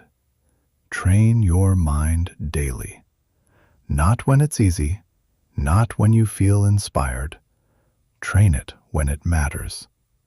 When emotions rise, when pressure builds, when results are uncertain. Those moments define outcomes. As you step back into your life, remember this: you may not control every situation, but you always control your response. And when you control your response, you control your direction. That is how winning actually happens. Not by chance, not by luck, by training. Train your mind, and you will be ready for every situation. Before you move on, understand this clearly. Mental training is not something you complete. It is something you maintain. Just like physical strength fades when training stops, mental strength weakens when discipline disappears. There will be days when everything feels aligned, and there will be days when nothing does. The purpose of training is not to eliminate bad days. It is to prevent bad days from controlling your behavior. This is where most people relapse into old patterns. They train when life is calm, then abandon structure when life becomes chaotic. But chaos is when training matters most. When routines break, when pressure rises, when emotions feel louder, that is when you return to the fundamentals. Control your breath. Slow your reactions. Simplify decisions. Show up anyway. You don't need to do more. You need to do what works consistently. Mental training is cumulative. Each small act of discipline adds a layer of resilience. Each moment of restraint strengthens your internal authority. Each time you show up without emotional permission, you reinforce identity. That identity will carry you through moments when motivation disappears entirely. There will be times when no one sees your effort. No one praises your restraint. No one acknowledges your consistency. That is normal. Mental strength is built in private. The reward is not applause. The reward is stability. Stability in how you think. Stability in how you act. Stability in how you handle pressure. And that stability changes how life responds to you. People trust you more. Situations feel less overwhelming. Decisions become cleaner. Not because the world softened, but because you hardened intelligently. You didn't become rigid.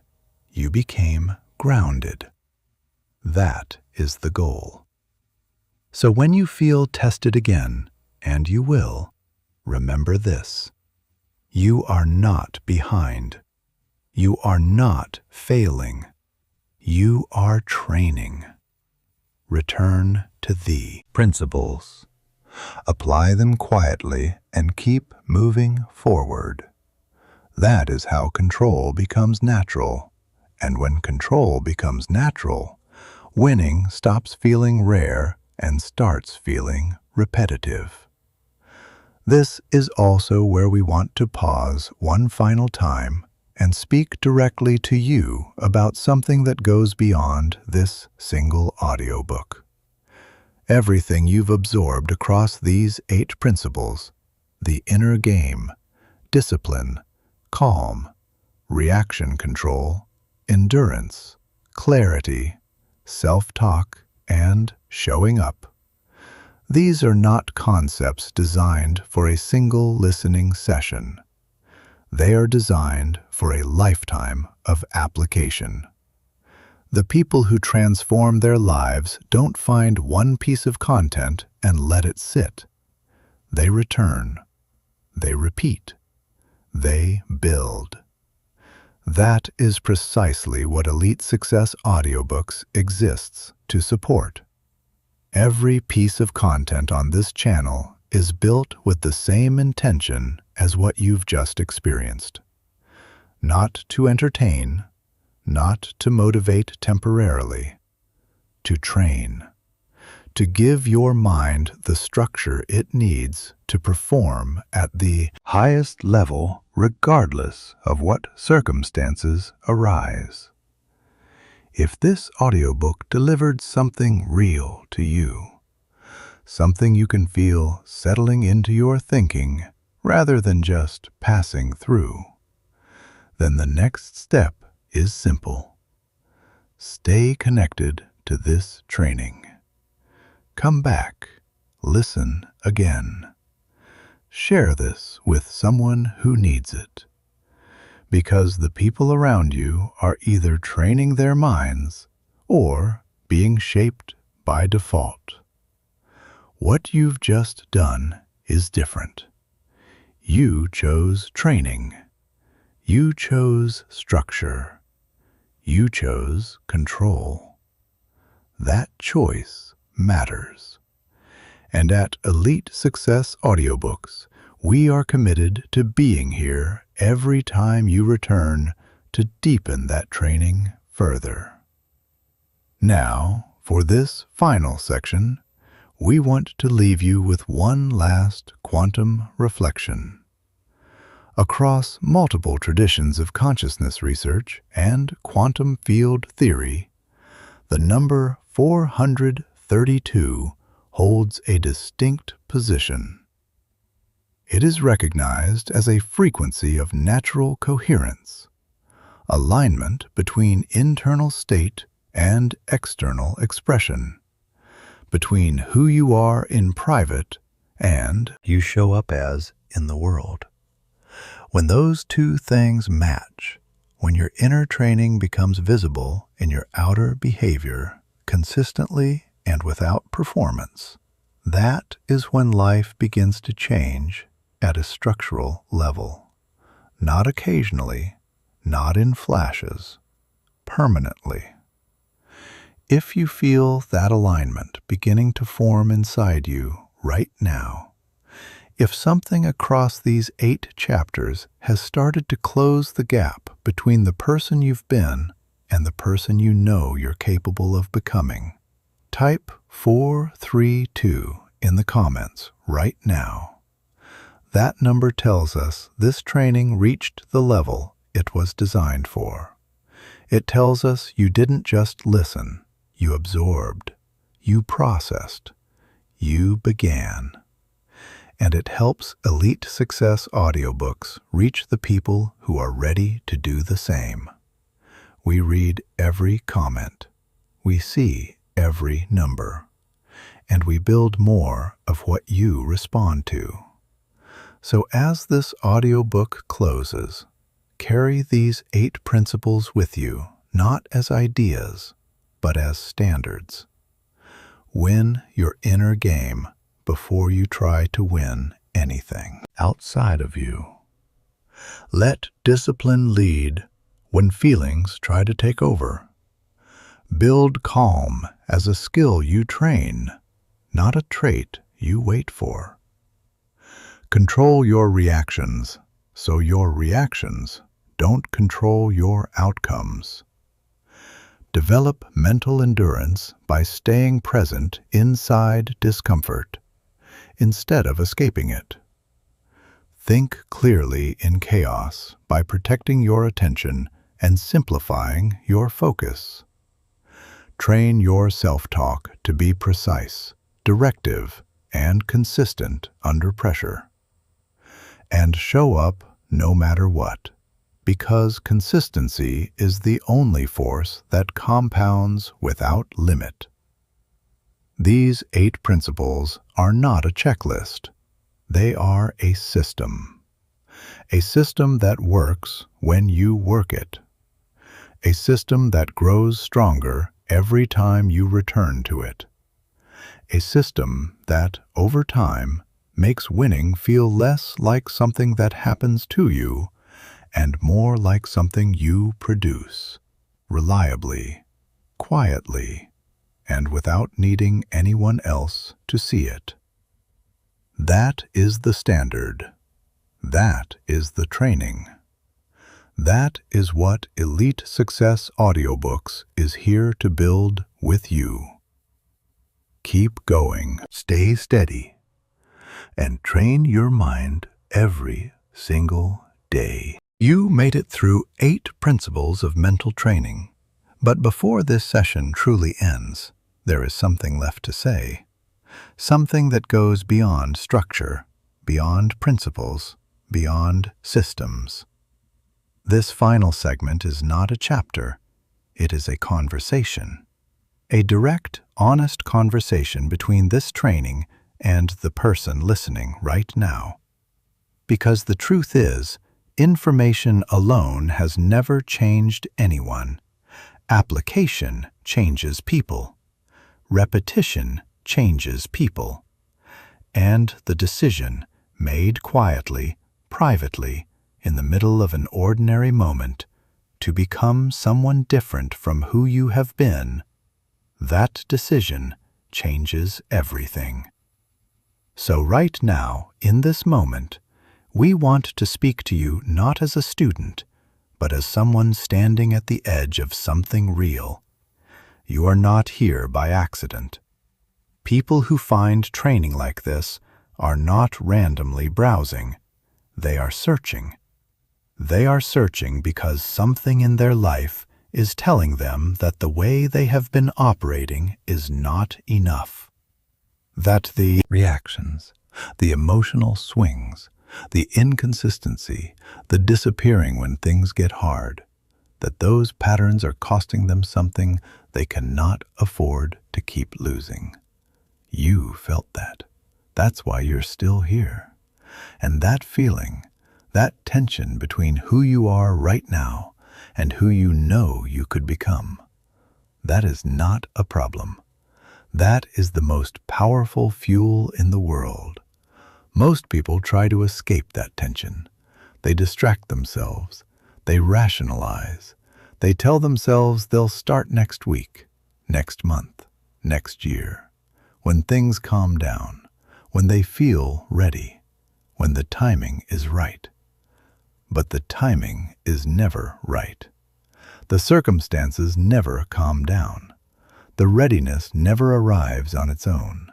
It is built. And it is built exactly the way this audiobook described. One decision at a time. One pause at a time. One moment of choosing discipline over feeling. Control over reaction. Presence over escape. That is where the person you want to become is waiting. Not in some future version of your life. Right here, right now, in the next decision you make. Think about the person you admire most, not their achievements, their consistency, the way they show up when others disappear, the way they stay calm when everyone around them is losing control. The way they make decisions that look simple from the outside, but require enormous internal strength. You have looked at that person and thought, I want that. Maybe you even told yourself you couldn't have it, that they were built differently, that something in them existed that doesn't exist in you. That thought is the biggest lie an untrained mind tells itself. Those people were not born steady. They were not handed composure. They did not wake up one day with discipline already installed. They trained. They failed. They got reactive. They made poor decisions under pressure. They lost control of their self-talk. They disappeared when things got hard. And then they returned. And they trained again, and again, and again, until the training became identity, until the identity became behavior, until the behavior became the life that looks, from the outside, like something you were born with. That life is available to you, not tomorrow, beginning now. With the next breath you take after this audiobook ends. Here at Elite Success Audiobooks, We have seen what happens when people move from passive listening to active training. Something shifts. Not dramatically, not in a flash of sudden confidence or a single transformative moment. It shifts quietly. The reactions slow. The self-talk steadies. The discipline holds one day longer than it did before, and then another day, and then another. Until one morning you wake up and realize that the situations that used to knock you sideways no longer reach you the same way. Not because your life got easier, because you got stronger. That is not a promise. That is a pattern. A pattern we have witnessed again and again in the people who commit to this kind of training with genuine consistency. And it begins with a single decision. Not a perfect decision, not a motivated decision, a committed one. So right now, before you do anything else, ask yourself one honest question. Not a comfortable question, an honest one. Where in your life are you currently reacting instead of responding? Where are feelings leading your decisions instead of discipline? Where are you disappearing when showing up would change everything? Sit with that question. Don't rush past it. Don't soften it. Let it land fully. Because that question, answered honestly, is the starting point of everything this audiobook has been building toward. The inner game begins with seeing clearly. And seeing clearly begins with asking questions you have been avoiding. The mind that can ask hard questions of itself is a mind that is already stronger than most. Most people never ask. They feel the discomfort and immediately look for something to reduce it. A distraction, rationalization, a story that makes the gap between where they are and where they want to be feel acceptable. But you are not here to feel acceptable. You are here to become formidable. Formidable is not loud. Formidable is not aggressive. Formidable is the person in the room who doesn't need to prove anything because their presence already communicates it. Their stillness, their patience, their willingness to wait when others rush, their ability to remain when others leave. That is formidable. And it is trained, not found. Consider for a moment how much of your life has already been shaped by your automatic reactions. The relationships that shifted because of something said in a moment of emotional flooding. The opportunities that passed because hesitation replaced clarity. The trust that eroded because consistency gave way to inconsistency. The self-respect that quietly diminished every time comfort was chosen over commitment. None of those moments required weakness. They required training that hadn't happened yet. That is not blame, that is information. And information, when used correctly, becomes direction. Every experience you've had, every reactive moment, every failure of discipline, every time you disappeared when showing up mattered, none of that is evidence that you can't change. All of it is evidence that you haven't finished training yet. There is a difference, a massive difference. One closes the door, the other opens it wider. You are not defined by the moments when your training failed. You are defined by what you do the next time those moments appear. And they will appear. They always do. The question is not whether pressure will return. The question is who you will be when it does. This is the promise that mental training makes. Not that life will stop being difficult, not that pressure will disappear, not that every decision will be clear and every situation will be fair. Life does not make those promises, but a trained mind makes a different promise. Whatever comes, I will not be the reason it defeats me. Whatever pressure appears, I will not surrender my response to it. Whatever difficulty arrives, I will remain the author of my behavior. That promise, made to yourself and kept through consistent training, is the foundation of a life that feels different from the inside out. Not perfect, not easy, but controlled. And control, as you now understand, is where everything begins. One of the greatest obstacles between where most people are and where they want to be is not circumstance. It is not lack of opportunity or lack of intelligence or lack of talent. It is the belief, held quietly and rarely examined, that they are not the kind of person who can maintain the standards required for the life they want. That belief is not truth.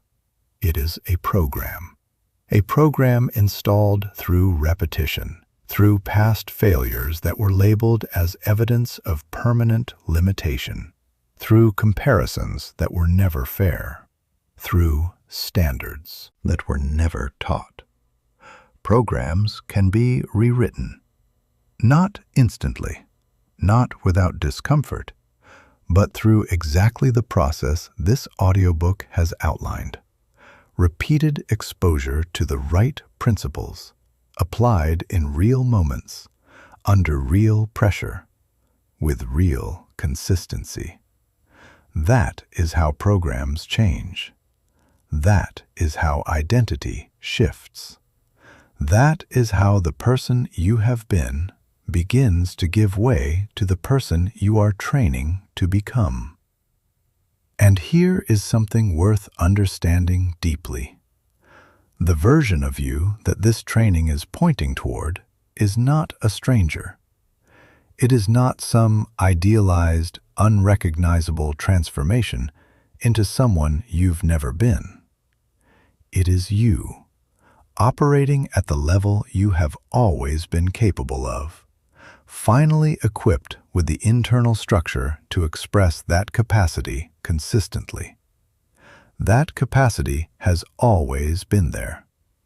The training gives it somewhere to go. It gives your discipline a framework.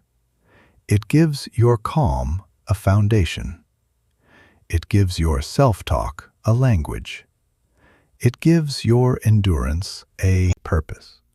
And when all of those things align, when the inner game is strong, when discipline leads, when calm is trained, when reactions are controlled, when endurance holds, when clarity cuts through chaos, when self-talk is precise, when showing up is non-negotiable, when all 8 principles are operating together as a system, something extraordinary becomes ordinary. Winning, not in flashes, not occasionally, consistently, quietly, reliably, in every situation that matters. Now, we want to ask you something directly. 3 questions, not rhetorical, real questions that deserve real answers, even if those answers are only for you. The first question is this. Of the 8 principles covered in this audiobook, which one exposed the biggest gap between where you are and where you need to be? Not the one that felt most comfortable, the one that made you uncomfortable, the one where you recognized yourself in the description of the untrained mind. Sit with that, because that gap is your training priority. That is where your next level is waiting. You don't need to fix everything at once. You need to fix the thing that is costing you the most right now.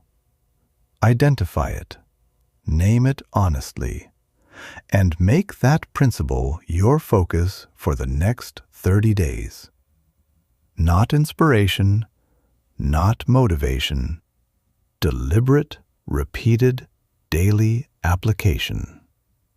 The second question is this: what has your reactive mind already cost you? Not in abstract terms, specifically. What relationship suffered because you couldn't control your response in a critical moment? What opportunity passed because indecision replaced clarity? What version of yourself did you fail to show up as because emotion led instead of discipline? Those losses are real. They matter. And they are not meant to create guilt. They are meant to create clarity. Because the clearer you are about what the untrained mind has already taken from you, the stronger your commitment to training becomes. Regret, when used correctly, is not a weight. It is a compass. Let it point you forward. The third question is this: who else in your life needs this training? Think about the people around you, the ones who are suffering not from circumstance, but from reaction, from undisciplined emotion, from the inability to stay calm when pressure arrives, from the pattern of disappearing when consistency would change everything. You found this training. They haven't yet. And the most powerful thing you can do, both for them and for your own reinforcement of these principles, is to share it. Because when you teach something, you deepen your own understanding of it. When you share a principle with someone else, you anchor it more firmly in yourself. When you recommend this training to someone who needs it, you are not just helping them. You are strengthening your own commitment. That is not a small thing. That is one of the most effective forms of repetition available to you. At Elite Success Audiobooks, we build every piece of content with these 3 questions in mind. Where is the gap? What has the untrained mind already cost? And who else needs to hear this? Because we know that the people who listen to content like this are not passive consumers. They are active seekers. They are people who have decided at some level that the default way of operating is not enough, that something more is available, that the gap between where they are and where they want to be is not fixed. It is trainable. And that decision, the decision to seek training rather than wait for motivation, is already evidence of the inner game beginning to strengthen. You made that decision by being here. Honor it by continuing. So, as this audiobook closes completely, we leave you with this. Not a quote, not a slogan, a standard. The standard of someone who has trained their mind. Someone who pauses before reacting. Someone who chooses discipline when feelings offer an easier path. Someone who builds calm instead of waiting for it. Someone who controls their responses instead of being controlled by their triggers. Someone who stays when everything in them wants to leave. Someone who thinks clearly when the environment demands confusion. someone who speaks to themselves with precision instead of drama, someone who shows up every single time without needing permission from their emotions. That is the standard. It is high. It is demanding. It is absolutely within your reach. Not because this audiobook said so, because you have already proven it by staying through every principle, every chapter, every moment of discomfort that arrived while listening. That staying is the first act of the trained mind, and it counts. Every bit of it counts. Now take what you've built here and carry it forward, into the next conversation, into the next difficult moment, into the next time pressure rises and the old patterns ask to take over. Meet those moments with what you now have: a trained response, a disciplined standard, a steady inner game. That is how you win. Not in one dramatic moment, in every ordinary one. Elite Success Audiobooks will be here when you're ready to go deeper. Until then, keep training, stay steady, and remember, the mind you build today is the life you live tomorrow. There is something most people never stop to examine: the relationship they have with their own mind. Not with their goals, not with their habits, not with their routines, with the mind itself. The operating system running underneath every decision, every reaction, every moment of clarity or confusion. Most people treat their mind like a passenger, something that goes along for the ride, reacting to whatever the environment presents, responding to whoever speaks the loudest, following the path of least resistance by default. But the mind was never designed to be a passenger. It was designed to be a driver. And the difference between a mind that drives and a mind that simply rides is the difference between a life that feels directed and a life that feels like it is happening to you. Most people experience life as something that happens to them. Circumstances arrive, situations unfold, people say things, events occur, and the untrained mind responds to all of it automatically, without pause, without choice, without any real sense of authorship over its own reactions. That automatic responding feels normal because it is normal.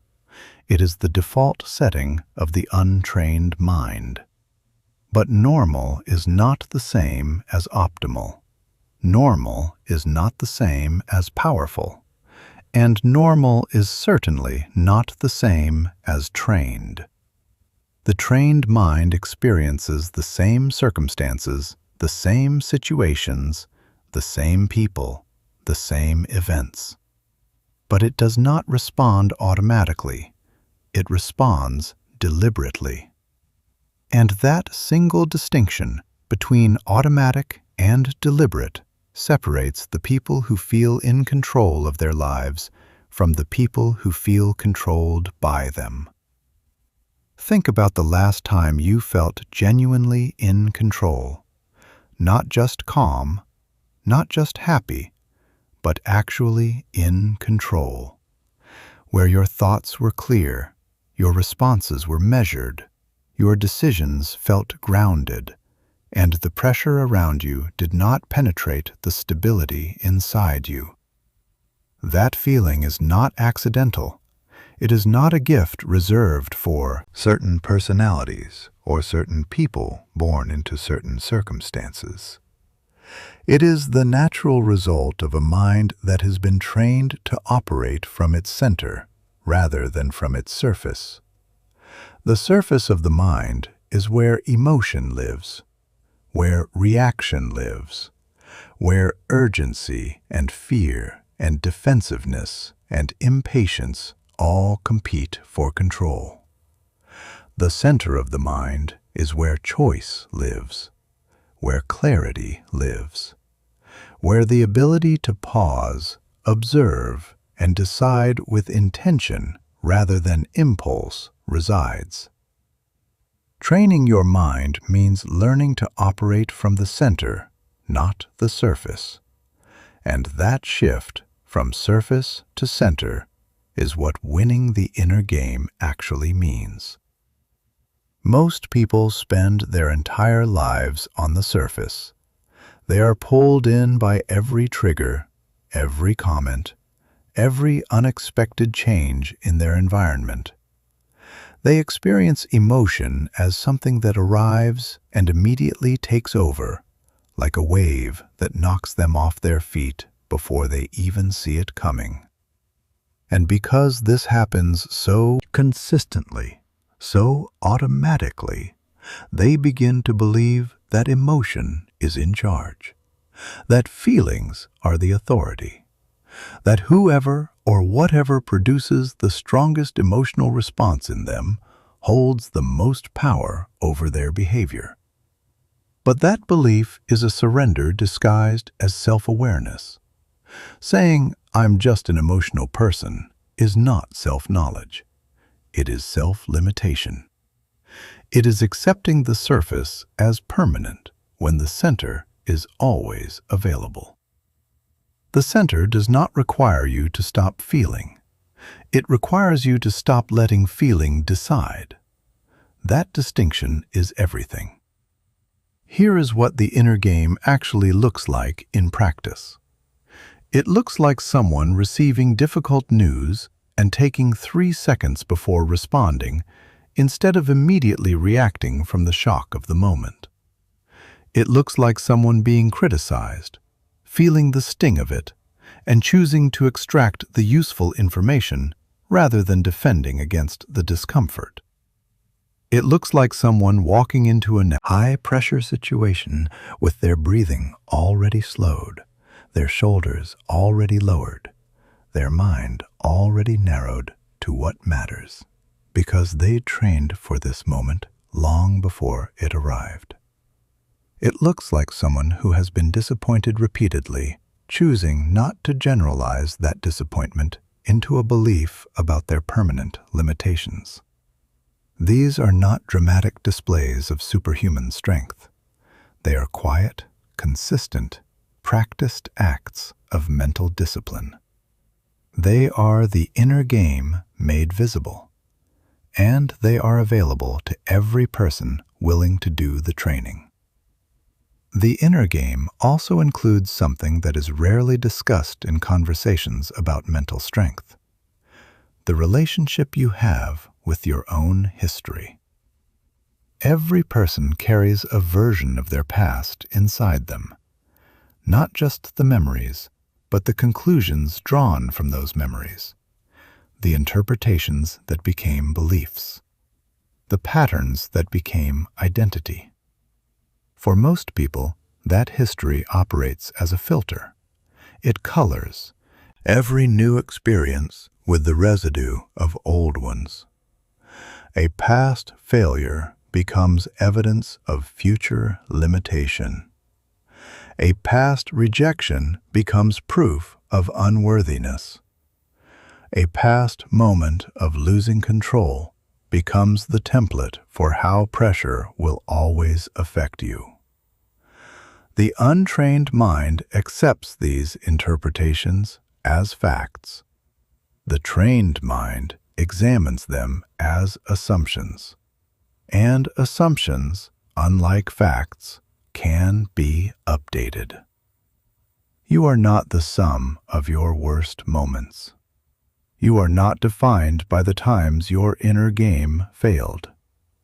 You are not permanently shaped by the reactions you regret, the decisions you would take back, the moments when the surface won over the center. Those moments are data. They tell you where training was needed. They do not tell you what is possible. What is possible is determined by what you do next. Not next year, not next month, not after circumstances improve. Next. The next time pressure arrives and asks who is in charge.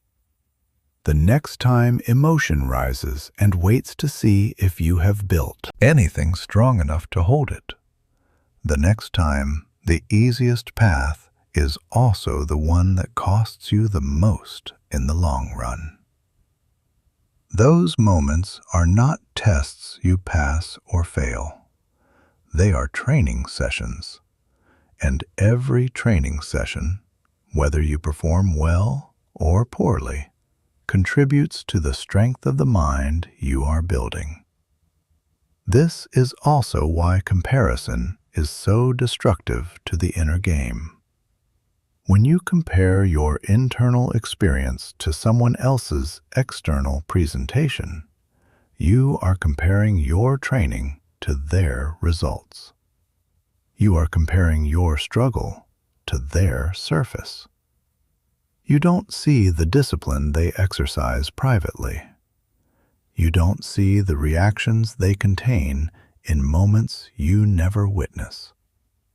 You don't see the self-talk they have trained over years of repetition. You see the output and conclude that they have something you don't. That conclusion weakens the inner game before training even has a chance to begin. The only comparison that matters is between who you were yesterday and who you are choosing to become today. That comparison is honest. That comparison is useful. That comparison does not diminish. It directs. Another dimension of the inner game that deserves attention is the way most people relate to uncertainty. Uncertainty is one of the primary triggers of the untrained mind. When outcomes are unclear, when the future feels unpredictable, when effort is being invested without any guarantee of return, the untrained mind interprets this as danger. It seeks resolution immediately. It rushes to conclusions. It makes decisions not based on what is actually true, but based on what will reduce the discomfort of not knowing. This is one of the most costly patterns in human behavior. Decisions made to escape uncertainty rather than to navigate it are almost always decisions that trade long-term positioning for short-term relief. The inner game includes training the mind to sit with uncertainty without collapsing into it, to continue operating with clarity and discipline, even when the outcome is not yet visible. That capacity to move forward without certainty, to stay steady inside the unknown, is one of the rarest and most valuable qualities a human mind can develop. Winning the inner game is not a single achievement. It is a daily practice. There is no moment where you cross a finish line and declare that the inner game is permanently won. There are only days where you show up and train, days where the training holds, and days where it slips. Days where the center is accessible, and days where the surface takes over before you catch it. What separates people who build genuine mental strength from those who remain reactive is not perfection in the training. It is consistency of return. The ability to notice when the surface has taken over and choose, without self-punishment, to return to the center, to return to the pause, to return to the question, what would a controlled response look like right now? That return, practiced again and again across thousands of ordinary moments, is what builds the inner game into something durable. Something that doesn't collapse under pressure because it was built inside pressure. Something that doesn't require perfect conditions because it was trained in imperfect ones. Something that doesn't need external validation because it is grounded in internal standards. And that groundedness, that quiet, unannounced, privately built stability is what changes everything about how you move through the world. It changes how you enter rooms. It changes how you respond to difficulty. It changes how you treat people when you are under stress. It changes how you treat yourself when you fall short. It changes how long you stay when things get hard. It changes how quickly you recover when things go wrong. It changes what you are willing to commit to because you trust that you will show up for it. All of that change, every dimension of it, traces back to one place: the inner game. The place most people never train. The place where everything actually begins. And the place where, if you are serious about winning in every area of your life, your most important work will always be done.